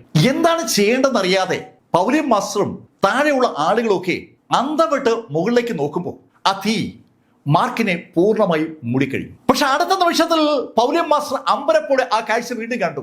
മാർക്കിന്റെ വലത് കൈ ആ തീജ്വാലയിലൂടെ പുറത്തേക്ക് വരുന്ന കാഴ്ചയാണ് പൗലി മാസ്റ്റർ കാണുന്നത്. ആ കൈയിൽ ഒരു നീല ഫ്ലെയിം ഉണ്ട്. ആ നീല ഫ്ലെയിം പെട്ടെന്ന് അതിവേഗതയിൽ അങ്ങ് വളരുകയാണ്. ആ നീല ഫ്ലെയിം അതിവേഗതയിൽ വളർന്ന് മാർക്കിന് വളർന്നിരിക്കുന്ന ആ ചുവന്ന ഫ്ലെയിമിനെ മുഴുവൻ അങ്ങ് വളഞ്ഞു. ശരിക്കും മാർക്ക് ഫെല്ലർ അമ്പരപ്പിക്കുന്ന ഒരു മാജിക് അവിടെ സൃഷ്ടിക്കുകയാണെന്ന് പറയാം. ആ ചുവന്ന നിറത്തിലുള്ള തീജ്വാലയെ മുഴുവൻ മാർക്കിന്റെ ആ സ്പിരിച്വൽ എനർജി പതുക്കെ അങ്ങ് വളയുകയാണ്. ഇപ്പോ താഴെ നിൽക്കുന്ന ആൾക്കാർക്ക് നീല പ്രകാശത്തിനകത്തുള്ള ചുവപ്പ് പ്രകാശം കാണാൻ പറ്റുന്നുണ്ട്. എന്താണ് സംഭവിക്കുന്നതെന്ന് ആർക്കും ഒരു പിടിയില്ല. മാർക്ക് ഫെല്ലർ അവന്റെ സ്പിരിച്വൽ എനർജി കൊണ്ട് ആ ഫ്ലെയിമിനെ മുഴുവൻ വളഞ്ഞിരിക്കുകയാണ്. പൗലി മാസ്റ്റർ അമ്പരപ്പോടെ ശരിക്കും വാ പൊളിച്ച് മുകളിലേക്ക് നോക്കുന്നു എന്ന് പറയാം. അവരെ പോലെ സീനിയറായ ഒരാൾക്ക് പോലും സങ്കല്പിക്കാനാവാത്ത ഒരു കാര്യമാണ് അവരിതാ അവരുടെ കണ്ണുകൊണ്ട് കാണുന്നത്. അവർ മുകളിലേക്ക് നോക്കുമ്പോൾ ശരിക്കും ഞെട്ടിപ്പിക്കുന്ന ഒരു കാഴ്ച അവർ കണ്ടു. ആ തീജ്വാലയ്ക്കകത്തുള്ള മാർക്ക് ഫെല്ലർ വാ തുറക്കുന്ന കാഴ്ചയാണ് അവർ കാണുന്നത്. ആ വായ്ക്കകത്തേക്ക് മാർക്കിന്റെ ആ നീല ഫ്ലെയിമിനും മാർക്കിന് ഇടയിലുള്ള ആ ചുവപ്പ് ഫ്ലെയിം മാർക്ക് വലിച്ചെടുക്കുകയാണ്. മാർക്ക് ആ തീ വിഴുങ്ങുകയാണ്. ശരിക്കും മാർക്ക് ഫെല്ലർ ആ തീ മുഴുവൻ അവന്റെ വായിലേക്ക് വലിച്ചെടുക്കുന്ന കാഴ്ച അവിശ്വസനീയതയോടുകൂടിയാണ് സകലരും കാണുന്നത്. വിശ്വസിക്കാൻ പറ്റുന്നില്ല. ശരിക്കും അമ്പരപ്പോടെ അവിശ്വസനീയതയോടെ കണ്ണുകൾ തുറച്ച് ആ ആളുകൾ അങ്ങനെ നോക്കി നിൽക്കുമ്പോൾ മാർക്കിന്റെ ബോഡിയിലേക്ക് കയറിയ ആ ചുവപ്പ് ഫ്ലെയിം പതുക്കെ പതുക്കെ രൂപമാറ്റത്തിന് വിധേയമായെന്ന് താഴെ നിൽക്കുന്ന പൗലി മാസ്റ്റർക്ക് മനസ്സിലായി. കാരണം മാർക്കിനെ പ്രൊട്ടക്ട് ചെയ്തിരുന്ന ആ നീല ഫ്ലെയിം പതുക്കെ മാറുകയാണ്. നീല ഫ്ലെയിം ഇപ്പൊ ഇല്ല. ആ നീല ഫ്ലെയിമിനകത്തുണ്ടായിരുന്ന ചുവപ്പ് ഫ്ലെയിമും ഇപ്പൊ അപ്രത്യക്ഷമായിരിക്കുകയാണ്. അടുത്ത നിമിഷത്തിൽ ശരിക്കും ഞെട്ടിക്കുന്ന ആ കാഴ്ച പൗലി മാസ്റ്റർ കണ്ടു. പൗലി മാസ്റ്റർ അമ്പരപ്പോടെ മുകളിലേക്ക് നോക്കി നിൽക്കുമ്പോൾ മാർക്ക് ഫെല്ലർ അയാളുടെ വലത് കൈ ഒന്ന് മുകളിലേക്ക് ഉയർത്തി. മാർക്ക് ഫെല്ലർ വലത് കൈ മുകളിലേക്ക് ഉയർത്തിയതും ശരിക്കും ഞെട്ടിപ്പിക്കുന്ന ഒരു കാഴ്ച എല്ലാവരും കണ്ടു. ആ വലത് കൈയിൽ നിന്ന് ഒരു ഫ്ലെയിം മുകളിലേക്ക് വരുന്ന കാഴ്ചയാണ് എല്ലാവരും കാണുന്നത്. നേരത്തെ നീല ഫ്ലെയിം വന്നിരുന്ന ആ കയ്യിൽ ഇപ്പോൾ ഉള്ളത് ഒരു പർപ്പിൾ കളർ ലൈറ്റാണ്. ശരിക്കും ഒരു പർപ്പിൾ പ്രകാശം. ഒരു ഡിവൈൻ ആൽക്കമിസ്റ്റിന്റെ ഏറ്റവും അവസാനത്തെ നേട്ടം എന്ന് പറയുന്നത് പർപ്പിൾ കളറുള്ള ഫ്ലെയിം ആണ്. ആ പർപ്പിൾ കളറുള്ള ഫ്ലെയിം ഇതാ മാർക്ക് സ്വന്തമാക്കിയിരിക്കുന്നു. ആ പർപ്പിൾ ഫ്ലെയിം ശരിക്കും മാർക്കിന് ചുറ്റും ഒരു രൂപമായി മാറുകയാണ്. ആ രൂപത്തിന് മാർക്കിന്റെ തന്നെ അതേ ഛായയാണ്. ശരിക്കും ആ ഛായ മാർക്കിന് ചുറ്റും ഉണ്ടായി വന്ന അടുത്ത നിമിഷത്തിൽ പതുക്കെ പതുക്കെ ആ പർപ്പിൾ ഫ്ലെയിം മാർക്കിന്റെ പുറത്തേക്ക് അങ്ങ് കയറി. മാർക്കിന്റെ ദേഹത്തേക്ക് ആ പർപ്പിൾ ഫ്ലെയിം ലയിച്ച് ചേർന്നു എന്ന് പറയാം. ശരിക്കും ശ്വാസം എടുക്കാനാവാതെ ആളുകൾ ആ കാഴ്ച കാണുകയായിരുന്നു. മാർക്കിന്റെ ദേഹത്തോട് ആ പർപ്പിൾ ഫ്ലെയിം അങ്ങ് ലയിച്ച് ചേർന്നു. മാർക്ക് ഇപ്പോൾ 18ാമത്തെ പടിയിലാണ്. മാർക്ക് ആ 18ാമത്തെ പടിയിൽ നിന്ന് നേരെ കാലെടുത്ത് വെച്ചത് ആ കൈയിലേക്കാണ്. ഒരു കൂറ്റൻ കൈ അവിടെയുണ്ട്. മാർക്ക് ആ കൈക്കകത്തേക്ക് കയറി. മാർക്ക് കൈ മുഴുവൻ പരതി തുടങ്ങി. അതിനകത്താണല്ലോ മെറിഡിയൻ സർക്കുലേഷൻ ടെക്നിക്ക് ഉള്ളത്. മാർക്ക് ആ മെറിഡിയൻ സർക്കുലേഷൻ ടെക്നിക്കിന് വേണ്ടി ആ കൈ പരതുമ്പോൾ താഴെ നിന്ന് ഫിഫ്ത്ത് എൽഡർ വിളിച്ച് ചോദിക്കുന്നുണ്ട്, മാർക്ക് കിട്ടിയോ? അതേ ചോദ്യം വേറെ ആളുകളൊക്കെ ചോദിക്കുന്നുണ്ട്. ഏതാനും മിനിറ്റുകൾ കഴിഞ്ഞതും മാർക്ക് ഫെല്ലർ ആ പടിയിൽ നിന്ന് താഴേക്കിറങ്ങി. മാർക്ക് താഴെ എത്തുമ്പോൾ സകലരും ഓടി മാർക്കിനടുത്തേക്ക് വരികയാണ്. മാർക്കിന്റെ ബോഡി നേരത്തെ അനവധി ആക്രമണങ്ങൾക്ക് വിധേയമായതാണ്. പക്ഷെ ഇപ്പോ മാർക്കിന്റെ ബോഡി ഏതാണ്ട് ഹീൽ ചെയ്യപ്പെട്ടു എന്ന് പറയാം. മുറിവുകളൊക്കെ സ്വയം കരിഞ്ഞിട്ടുണ്ട്. മാർക്കിന്റെ ബോഡിയിൽ ആ പടി ഏൽപ്പിച്ച ക്ഷതങ്ങളൊന്നും ഇപ്പോ ഇല്ലാന്ന് തന്നെ പറയാം. മാർക്ക് വളരെ കൂളായിട്ട് താഴേക്ക് ഇറങ്ങി വന്നിരിക്കുന്നത്. അടുത്തെത്തിയ മാർക്കിനോടായി ഫിഫ്ത്ത് എൽഡർ ചോദിച്ചു, മാർക്ക് എവിടെ മെറിഡിയൻ സർക്കുലേഷൻ ടെക്നിക്? മാർക്ക് പടിയുന്നത് കിട്ടിയില്ലേ? 2 ചോദ്യങ്ങളാണ് ഫിഫ്ത്ത് എൽഡർ ചോദിച്ചത്. ആ ചോദ്യം കേട്ടതും മാർക്ക് ഫിഫ്ത്ത് എൽഡറോട് പറഞ്ഞു, ഫിഫ്ത്ത് എൽഡർ പടിയിൽ അത് ഉണ്ടായിരുന്നില്ല. ശരിക്കും ഞെട്ടിപ്പിക്കുന്ന ഒരു പ്രസ്താവനയാണ് മാർക്ക് നടത്തിയിരിക്കുന്നത്. ആ പടികളുടെ മുകളിൽ 18ാമത്തെ പടിക്ക് മുകളിലുള്ള ആ കൈയിൽ മെറിഡിയൻ സർക്കുലേഷൻ ടെക്നിക്ക് ഉണ്ടെന്നാണ് മാർക്കിനോട് പൗലിൻ മാസ്റ്റർ പറഞ്ഞത്. പക്ഷേ അവിടെ അത് ഉണ്ടായിരുന്നില്ല എന്ന് മാർക്ക് പറയുമ്പോൾ എന്ത് പറയണമെന്നറിയാതെ സകലരും അമ്പരപ്പോടെ തിരിഞ്ഞ് പൗലിൻ മാസ്റ്റർ നോക്കി. പൗലിൻ മാസ്റ്റർ എല്ലാവരും നോക്കുന്ന കണ്ടതും മാർക്ക് പൗലിൻ മാസ്റ്റർ നോക്കി ചിരിച്ചുകൊണ്ട് പറഞ്ഞു, പക്ഷേ എനിക്കത് കിട്ടി. മാർക്ക് അത് പറയുമ്പോൾ പൗലിൻ മാസ്റ്റർ ഒന്ന് പുഞ്ചിരിച്ചു. മാർക്ക് എന്താ പറഞ്ഞ? അത് കിട്ടിയെന്നോ? അതെ, ഞാൻ ഈ പടികൾ കയറുമ്പോൾ എൻ്റെ മനസ്സിലേക്ക് ആ ടെക്നിക്കുകൾ ഓട്ടോമാറ്റിക്കായിട്ട് വരികയായിരുന്നു. എനിക്കിപ്പോൾ അറിയാം എന്താണ് ചെയ്യേണ്ടത്. അവൻ്റെ മെറിഡിയനകത്ത് ആ സ്പിരിച്വൽ എനർജി സർക്കുലേറ്റ് ചെയ്യാൻ എന്ത് വേണമെന്ന് മാർക്കിന് ഇപ്പോൾ അറിയാം. മാർക്ക് ആ സ്റ്റെപ്പുകൾ കയറുന്നതിനിടയിൽ ഓട്ടോമാറ്റിക്കായിട്ട് മാർക്ക് സ്വയം പഠിച്ചത് അതാണ്. ആ പാഠമാണ് ആ 18 സ്റ്റെപ്പുകൾ മാർക്കിന് യഥാർത്ഥത്തിൽ നൽകിയത്. മാർക്ക് ഫെല്ലർ പൗലിൻ മാസ്റ്റർക്കൊപ്പം അതിവേഗം ഡിവൈൻ ആൽക്കമിസ്റ്റ് പൗലിലേക്ക് മടങ്ങി. ഡിവൈൻ ആൽക്കമിസ്റ്റ് പൗലിലേക്ക് മാർക്ക് മടങ്ങുന്നത് ഒളിച്ചു നിൽക്കുന്ന ഊവറും അയാളുടെ ടീമുകളും കണ്ടായിരുന്നു. അവർ ആ നിമിഷം തന്നെ ആ വിവരം ബ്ലാക്ക് കുടുംബത്തിലെ ഷാൻഖായെ വിളിച്ചറിയിച്ചു.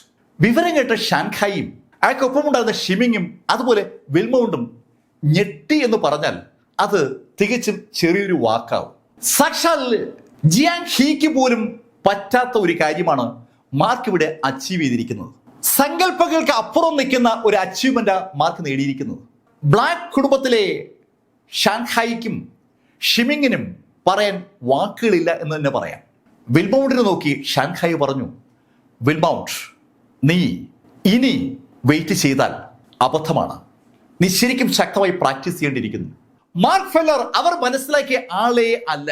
സെപ്റ്റംബർ 9 ചിലപ്പോ മാർക്ക് ഫെല്ലർ അതിശക്തനായി മടങ്ങി വരുമെന്നും അവരുടെ മുന്നിൽ വെച്ച് വിൽമൗണ്ടിനെ തോൽപ്പിക്കുമെന്നും ഒരു തോന്നൽ ഇപ്പോൾ ഷാൻഖായിക്ക് പോലുമുണ്ട്. ഷാൻഖായിയുടെ ആ തോന്നൽ അതുപോലെ ഷിമിങ്ങിലും പ്രതിഫലിക്കുകയാണ്. ഡിവൈൻ ആൽക്കമിസ്റ്റ് പൗലിലേക്ക് മാർക്ക് മടങ്ങിയെത്തിയതും മാർക്ക് പൗലിൻ മാസ്റ്ററോട് പറഞ്ഞു, പൗലിൻ മാസ്റ്റർ, ഇപ്പോൾ എനിക്ക് വിശ്വാസമുണ്ട്, ഞാൻ വിജയിക്കുമെന്ന്. മാർക്ക് ഫെല്ലർ പൗലിൻ മാസ്റ്ററോട് അങ്ങനെ സംസാരിച്ചതിന് ശേഷം അവന്റെ മുറിയിലേക്ക് മടങ്ങി. ശരിക്കും മാർക്കിന് ഇനി ചെയ്യാൻ ഒരുപാട് കാര്യങ്ങളുണ്ട്. മാർക്കിന്റെ ശരീരത്തിനകത്ത് അടിഞ്ഞുകൂടിയിരിക്കുന്ന ആ സ്പിരിച്വൽ എനർജി സർക്കുലേറ്റ് ചെയ്തെടുക്കണം. മാർക്ക് ആ ശ്രമത്തിലേക്ക് കടക്കുമ്പോൾ മാർക്കിന് വേണ്ടി ഗുളികൾ ഉണ്ടാക്കുന്ന തിരക്കിലേക്ക് വീണ്ടും ആൽക്കമിസ്റ്റുകൾ കടന്നു. പക്ഷെ ഈ സമയത്ത് മാർഷൽ ആർട്സ് ഫോറത്തിനകത്ത് പലതും സംഭവിച്ചു തുടങ്ങി. മാർക്ക് ഫെല്ലർ ഹെവൻ ലാഡർ കീഴടക്കിയ വാർത്ത ഒരു വൻ ചലനമാണ് ഉണ്ടാക്കിയിരിക്കുന്നത്.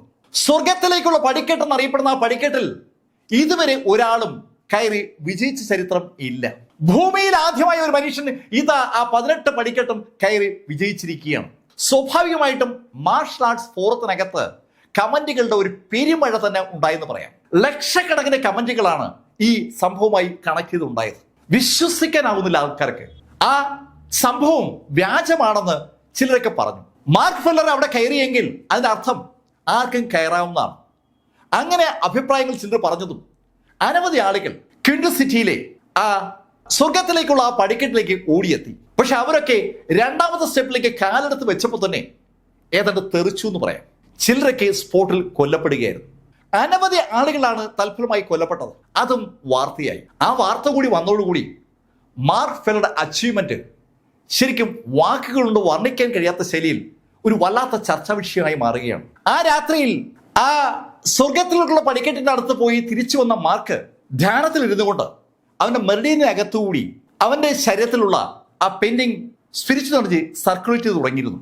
അതിന് പതുക്കെ പതുക്കെ റിസൾട്ട് ഉണ്ടായി. മാർക്ക് അതിവേഗമാണ് 6th ലെവൽ ബ്രേക്ക് ചെയ്യുന്നത്. മാർക്ക് നേരെ വിളിക്കുമ്പോഴേക്കും 7th ലെവലും ബ്രേക്ക് ചെയ്ത് കഴിഞ്ഞു. ആ സമയത്താണ് മാർക്ക് ഫെല്ലറുടെ അടുത്തേക്ക് പൗലി മാസ്റ്റർ എത്തിയത്. പൗലി മാസ്റ്റർ മാർക്കിനോട് പറഞ്ഞു, മാർക്ക്, ഒരു വാർത്തയുണ്ട്. എന്താ പൗലി മാസ്റ്റർ? മാർക്ക്, നിന്റെ എതിരാളി ഉണ്ടല്ലോ വിൽമൗണ്ട്, ഇപ്പോ ജിങ്ധുലെ മാർഷൽ അസോസിയേഷൻ വൈസ് പ്രസിഡന്റ് ഷിയോ റേയുടെ ശിഷ്യനാണ്. ഒരു ഇൻഫർമേഷൻ നിലയിൽ പൗലി മാസ്റ്റർ പറഞ്ഞ ആ കാര്യം കേട്ടപ്പോൾ മാർക്കിന് പെട്ടെന്ന് അതിനകത്തൊന്നും തോന്നിയില്ല. മാർക്ക് പൗലി മാസ്റ്റർ ചോദിച്ചു, അല്ല അതെന്താ, അവൻ ആരെങ്കിലും ശിഷ്യനാകുന്നതിൽ തെറ്റില്ലല്ലോ. മാർക്ക്, നിനക്ക് ന്യൂ സെലസ്റ്ററിലെ ജിങ്തു മാർഷൽ അസോസിയേഷനെ കുറിച്ച് ഒന്നും അറിയില്ല, അതുകൊണ്ടാണ് നീ ഇങ്ങനെ പറയുന്നത്. ജിങ്തു മാർഷൽ അസോസിയേഷന്റെ വൈസ് പ്രസിഡന്റ് ഷിയ റേ അതിശക്തനാണ്. അയാളുടെ ശിഷ്യനാണ് ഇപ്പോൾ വിൽമൗണ്ട്. എന്ന് പറഞ്ഞാൽ വിൽമൗണ്ടിന് ഈ ഭൂമിയിലെ എല്ലാ സൗകര്യങ്ങളും പ്രാക്ടീസ് ചെയ്യാൻ കിട്ടുമെന്നാണ്. കൾട്ടിവേഷൻ ആവശ്യമായ റിസോഴ്സസ് ആണ് സകല സ്ഥലത്തും പ്രശ്നം. ഒരു മാർഷൽ ആർട്ടിസ്റ്റ് വളരണമെങ്കിൽ അയാൾക്ക് ശരിക്കും ഒരുപാട് റിസോഴ്സസ് വേണം. അയാളുടെ കൾട്ടിവേഷൻ മെക്കാനിസം ആ റിസോഴ്സസുമായി കണക്ട് ചെയ്താൽ നിൽക്കുന്നത്. ജിങ്തു മാർഷൽ അസോസിയേഷൻ രംഗത്തിറങ്ങിയോടുകൂടി വിൽമൗണ്ടിന് ഇനി റിസോഴ്സസ് ഒരു വിഷയമേ അല്ല. അതുമാത്രമല്ല, അനവധി മാന്ത്രിക വിദ്യകളും ഓട്ടോമാറ്റിക്കായിട്ട് വിൽമൗണ്ടിന് ലഭ്യമാകും. ഷിയാറയെ നേരത്തെ മാർക്ക് ഫെല്ലർ പരിചയപ്പെട്ടിട്ടുണ്ട്. മാർക്ക് ഫെല്ലർ ഷിയാറയെ കാണുന്നത് എമിലി ബ്ലാക്കുമായി ഒരു ഹോട്ടലിന്റെ റൂഫ് ലെവലിൽ ഒരു പാർട്ടിയിൽ പങ്കെടുക്കുമ്പോഴാണ്. ഒരു ചെറുപ്പക്കാരനാണ് ഈ ഷിയാറെ. അന്ന് അയാൾ മാർക്കിനെ ഏതാണ്ട് വില കുറച്ച് കണ്ട് സംസാരിച്ചപ്പോൾ എമിലി ഷിയാറയോട് തട്ടിക്കേറിയിരുന്നു. മാർക്കിന് ആ സംഭവം ഓർമ്മയുണ്ട്. ഇതേ ഷിയാറയുടെ അടുത്താണ് എമിലി ബ്ലാക്കിന്റെ സംരക്ഷകരായ ഉണ്ടായിരുന്ന ആളുകളെ ഷാങ്ഹായി ഏൽപ്പിക്കുന്നത്. അതേ ഷിയാറെ ഇതാ വിൽമൗണ്ടിനെ പരിശീലിപ്പിക്കാൻ പോവുകയാണ്. ശരിക്കും ഷിയാറെ രംഗത്തിറങ്ങുന്നതോടുകൂടി കഥ ആകെ മാറി മറിയുമെന്നാണ് പൗലി മാസ്റ്റർ മാർക്കിനോട് പറഞ്ഞത്. എന്തായാലും മാർക്കിന് അതിലൊന്നും പ്രത്യേകിച്ച് താല്പര്യം തോന്നിയില്ല. ദിവസങ്ങൾ അതിവേഗം അങ്ങനെ കടന്നു പോവുകയാണ്. ഇതാന്ന് പറയും മുമ്പേ 2 മാസം അങ്ങ് കടന്നുപോയി. മാർക്ക് ഫെല്ലർ ഇപ്പോ മൊണാസ്റ്റിക് സ്റ്റേജ് ബ്രേക്ക് ചെയ്തു. ശരിക്കും ഈ 3 മാസം കൊണ്ട് മാർക്കിന് ഉണ്ടായിരിക്കുന്നത് വൻ വളർച്ചയാണ്. മൊണാസ്റ്റിക് സ്റ്റേജ് ബ്രേക്ക് ചെയ്ത മാർക്ക് പൗലി മാസ്റ്ററോട് പറഞ്ഞു, പൗലി മാസ്റ്റർ, ഇനി ഞാനിവിടെ തുടരുന്നതിൽ അർത്ഥമില്ല. എനിക്ക് ഇനി വളരണമെങ്കിൽ ആരോടെങ്കിലും ഫൈറ്റ് ചെയ്തേ പറ്റൂ. ധ്യാനത്തിലൂടെയും പ്രാക്ടീസിലൂടെയും മാത്രം വളരാൻ കഴിയില്ല എന്നാണ് മാർക്ക് പറയുന്നത്. അവന് എതിരിടാൻ എതിരാളികൾ വേണം. മാർക്ക്, നീ പറയുന്നത് എനിക്ക് മനസ്സിലാകുന്നുണ്ട്, പക്ഷേ അപകടമാണ്. പൗലി മാസ്റ്റർ, ഞാനിപ്പോൾ മൊണാസ്റ്റിക് സ്റ്റേജിന്റെ ലാസ്റ്റ് സ്റ്റേജിലാണ്. എന്ന് പറയുമ്പോൾ പീക്ക് ലെവൽ ഗ്രാൻഡ് മാസ്റ്റർക്ക് തുല്യനാണ് ഞാനും. അതുകൊണ്ട് തന്നെ പീക്ക് ലെവലിലെ ഗ്രാൻഡ് മാസ്റ്റേഴ്സിന് എന്നെ ഒന്നും ചെയ്യാൻ പറ്റില്ല. അതിന് മുകളിലുള്ള ആരെങ്കിലും ഉണ്ടെങ്കിൽ അത് അപ്പോഴല്ലേ. അതിന്റെ മുകളിലുള്ള ആളുകൾ എന്ന് പറയുമ്പോൾ മാർക്യൂസ് ലെവലിലെ ആളുകളാണ്. അങ്ങനെയുള്ള ആരെങ്കിലും തന്നെ നേരിടാൻ വന്നാൽ മാത്രമേ തനിക്ക് പേടിക്കേണ്ട കാര്യമുള്ളൂ എന്നാണ് മാർക്ക് പറയുന്നത്. മാർക്ക് പൗലി മാസ്റ്ററോട് യാത്ര പറഞ്ഞ് അവിടുന്ന് ഇറങ്ങുമ്പോൾ മാർക്കിനൊപ്പം നീൽ ഫ്ലെമിങ്ങും താൻഷിയും കൂടെ കൂടി. നീൽ ഫ്ലെമിങ്ങിന്റെയും അവസ്ഥയിൽ മാറ്റം വന്നിട്ടുണ്ട്. നീൽ ഫ്ലെമിങ് ഇപ്പോ ഗ്രാൻഡ് മാസ്റ്റർ ലെവലിലുള്ള ഒരാളാണ്. മാർക്ക് ഫെല്ലർ താൻഷിക്കും അതുപോലെ നീൽ ഫ്ലെമിങ്ങിനൊപ്പം ഡിവൈൻ ആൽക്കെമിസ്റ്റ് പൗലിയിലെ ആളുകളോടൊക്കെ യാത്ര പറയുമ്പോൾ എല്ലാവർക്കും വല്ലാത്തൊരു സങ്കടം. അവരുടെയൊക്കെ ഹൃദയത്തിന്റെ ഭാഗമായിരുന്ന ഒരാൾ ഇതാ അവരെ വിട്ടുപോകുന്നു എന്നൊരു തോന്നലാണ് അവർക്ക് എല്ലാവർക്കും ഉള്ളത്. കഴിഞ്ഞ 3 മാസക്കാലം അവർ ഒരേ ഒരാൾക്ക് വേണ്ടിയാണ് പണിയെടുത്തത്, മാർക്ക് ഫെല്ലർക്ക് വേണ്ടി. മാർക്ക് ഫെല്ലർക്ക് ആവശ്യമുള്ള മരുന്ന് ഉണ്ടാക്കുക എന്ന ഒറ്റ ദൗത്യം മാത്രമായിരുന്നു എല്ലാവർക്കും ഉണ്ടായിരുന്നത്. അതുകൊണ്ട് തന്നെ സകല ആളുകൾക്കും മാർക്കിനോട് ഒരു വല്ലാത്ത അടുപ്പമാണ്, വല്ലാത്ത താതമ്യം അവർ പ്രാപിച്ചു എന്ന് പറയാം. അവർ മാർക്കിൽ ഒരു വിജയെ കാണുകയാണ്. മാർക്ക് വിൽമൗണ്ടിനെ പരാജയപ്പെടുത്തുന്ന ദിവസമാണ് അവരുടെ സ്വപ്നം. അവരെല്ലാവരും മാർക്കിനെ അനുഗ്രഹിച്ച് യാത്ര അയച്ചതും മാർക്കും താനിഷിയും നീൽ ഫ്ലെമിങ്ങും കൂടി അവിടെ നിന്ന് പുറത്തേക്കിറങ്ങി. ഡിവൈൻ ആൽക്കെമിസ്റ്റ് പൗലിയിൽ നിന്ന് പുറത്തേക്കിറങ്ങി അവർ നടന്ന് റോഡിലെത്തിയപ്പോ നീൽ ഫ്ലെമിങ് മാർക്കിനോട് ചോദിച്ചു, മാർക്ക്, നമ്മൾ എങ്ങോട്ടാ പോകുന്നത്? നീൽ, അത് നമുക്ക് പിന്നീട് തീരുമാനിക്കാം. തൽക്കാലം നമുക്ക് ഈ റോഡിൽ കൂടെ ഇങ്ങനെ നടക്കാം. കുറെ നാളായില്ലേ നമ്മൾ റോഡിലൂടെ ഇങ്ങനെ നടന്നിട്ട്. അങ്ങനെ പറഞ്ഞുകൊണ്ട് മാർക്ക് ഫെല്ലർ താനിഷിക്കും നീലിനൊപ്പം റോഡിൽ കൂടി അങ്ങനെ നടക്കുകയാണ്. ആ മൂവർ സംഘം അങ്ങനെ നടന്നു പോകുമ്പോൾ ഹോട്ടലിലുള്ള ഊവർ ആ കാഴ്ച കണ്ടു. ഊവറും അയാൾക്കൊപ്പമുള്ള ഗ്രാൻഡ് മാസ്റ്റേഴ്സും ശരിക്കും ആ കാഴ്ച കണ്ട് ഏതാണ്ട് വാ പൊളിച്ചു പോയെന്ന് പറയാം. കൂളായിട്ട് മാർക്ക് ഫെല്ലർ റോഡിൽ കൂടെ നടക്കുമെന്ന് അവർ സ്വപ്നത്തിൽ പോലും ധരിച്ചിരുന്നില്ല എന്ന് അവരുടെ മുഖം വിളിച്ചു പറയുകയാണ്. ആ ഗ്രാൻഡ് മാസ്റ്റേഴ്സ് ഊവറോട് പറഞ്ഞു, മാസ്റ്റർ അത് കണ്ട, ഞാനും കണ്ടു, അതാ ഞാനും നോക്കുന്നത്. ഇവൻ എന്ത് ധൈര്യത്തിലാ റോഡിൽ കൂടെ നടക്കുന്നത്? നമ്മളിവിടെ ഉള്ള കാര്യം അവൻ അറിയത്തില്ലേ?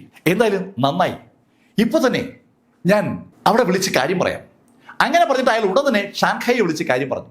മാർക്ക് ഫെല്ലർ ഡിവൈൻ ആൽക്കെമിസ്റ്റ് പവലിയനിൽ നിന്ന് പുറത്തിറങ്ങി എന്നുള്ള വാർത്ത ഷാങ്ഹായിക്ക് ശരിക്കും സന്തോഷം ഉണ്ടാക്കുകയാണ്. കുറെ നാളുകളായിട്ട് അയാൾ കാത്തിരിക്കുകയാണ് ഈ മാർക്ക് ഫെല്ലറെ. ഡിവൈൻ ആൽക്കെമിസ്റ്റ് പവലിയൻ അകത്ത് കയറി ഒരു ആക്രമണം നടത്താൻ അയാൾക്ക് താല്പര്യമില്ലാത്തതുകൊണ്ട് മാത്രമാണ് അയാൾ അതിന് തുനിയാതിരുന്നത്. ഡിവൈൻ ആൽക്കെമിസ്റ്റ് പവലിയനുമായിട്ട് ഉടക്കുന്നത് ശരിയല്ല എന്ന് ഷിമിങ് അയാളെ വിലക്കുകയും ചെയ്തിരുന്നു. ഇപ്പൊ ഇതാ ഡിവൈൻ ആൽക്കെമിസ്റ്റ് പവലിയന്റെ തണലില്ലാതെ മാർക്ക് ഫെല്ലർ പുറത്തിറങ്ങിയിരിക്കുന്നു. മാർക്കും നീൽ ഫ്ലെമിങ്ങും താനിഷും കൂടി നടക്കുകയാണ്. അവർ നടന്ന അവസാനം ക്വിൻറ്റു പട്ടണത്തിന്റെ അതിർത്തിയിലെത്തി. അവിടെ ഒരു വലിയ ശിലാഫലകമുണ്ട്. വെൽക്കം ടു ക്വിൻ ടൗൺ എന്ന് ഒരു വശത്തും മറുഭാഗത്ത് താങ്ക് യു ക്വിൻ ടൗൺ എന്നുമാണ് എഴുതിയിരിക്കുന്നത്. ആ ഫലകത്തിനടുത്തെത്തിയ മാർക്ക് ആ ഫലകത്തിൽ നിന്ന് പിടിച്ചിട്ട് താനിഷയോടും നീലിനോടായി പറഞ്ഞു, യാത്ര നമുക്ക് ഇതുവരെ മതി, ഇനി ഇവിടെ നിന്ന് നമ്മൾ നടക്കേണ്ട കാര്യമില്ല. അങ്ങനെ മാർക്ക് പറഞ്ഞതും ഒരു ശബ്ദം അവരെ തേടി വന്നു. അതേ മാർക്ക്, ഇനി നീ നടക്കണ്ട. അങ്ങനെ ആ ശബ്ദത്തിന്റെ ഉടമ പറയുമ്പോൾ താനിഷയും നീൽ ഫ്ലെമിങ്ങും ആ കാഴ്ച കണ്ടു. 3 ആളുകൾ അവർക്ക് നേരെ വരുന്ന കാഴ്ചയാണ് അവർ കണ്ടത്. ആ ടീമിന്റെ മുന്നിലുള്ളത് സാക്ഷാൽ ഊവറാണ്. ഊവർക്കൊപ്പം ആ 2 ഗ്രാൻഡ് മാസ്റ്റേഴ്സുമുണ്ട്. കഥയുടെ ഈ ഭാഗം ഞാൻ അവസാനിപ്പിക്കുന്നു. അടുത്ത ഭാഗവുമായി അടുത്ത ദിവസം നമുക്ക് വീണ്ടും കാണാം. ഇതുവരെ മാർക്ക് ഫെല്ലറുടെ കഥ നിങ്ങളോട് പറഞ്ഞത് എം ലൈഫിൽ നിന്ന് BS ചന്ദ്രമോഹൻ. കമന്റുകൾ ചെയ്യുക. Thank you.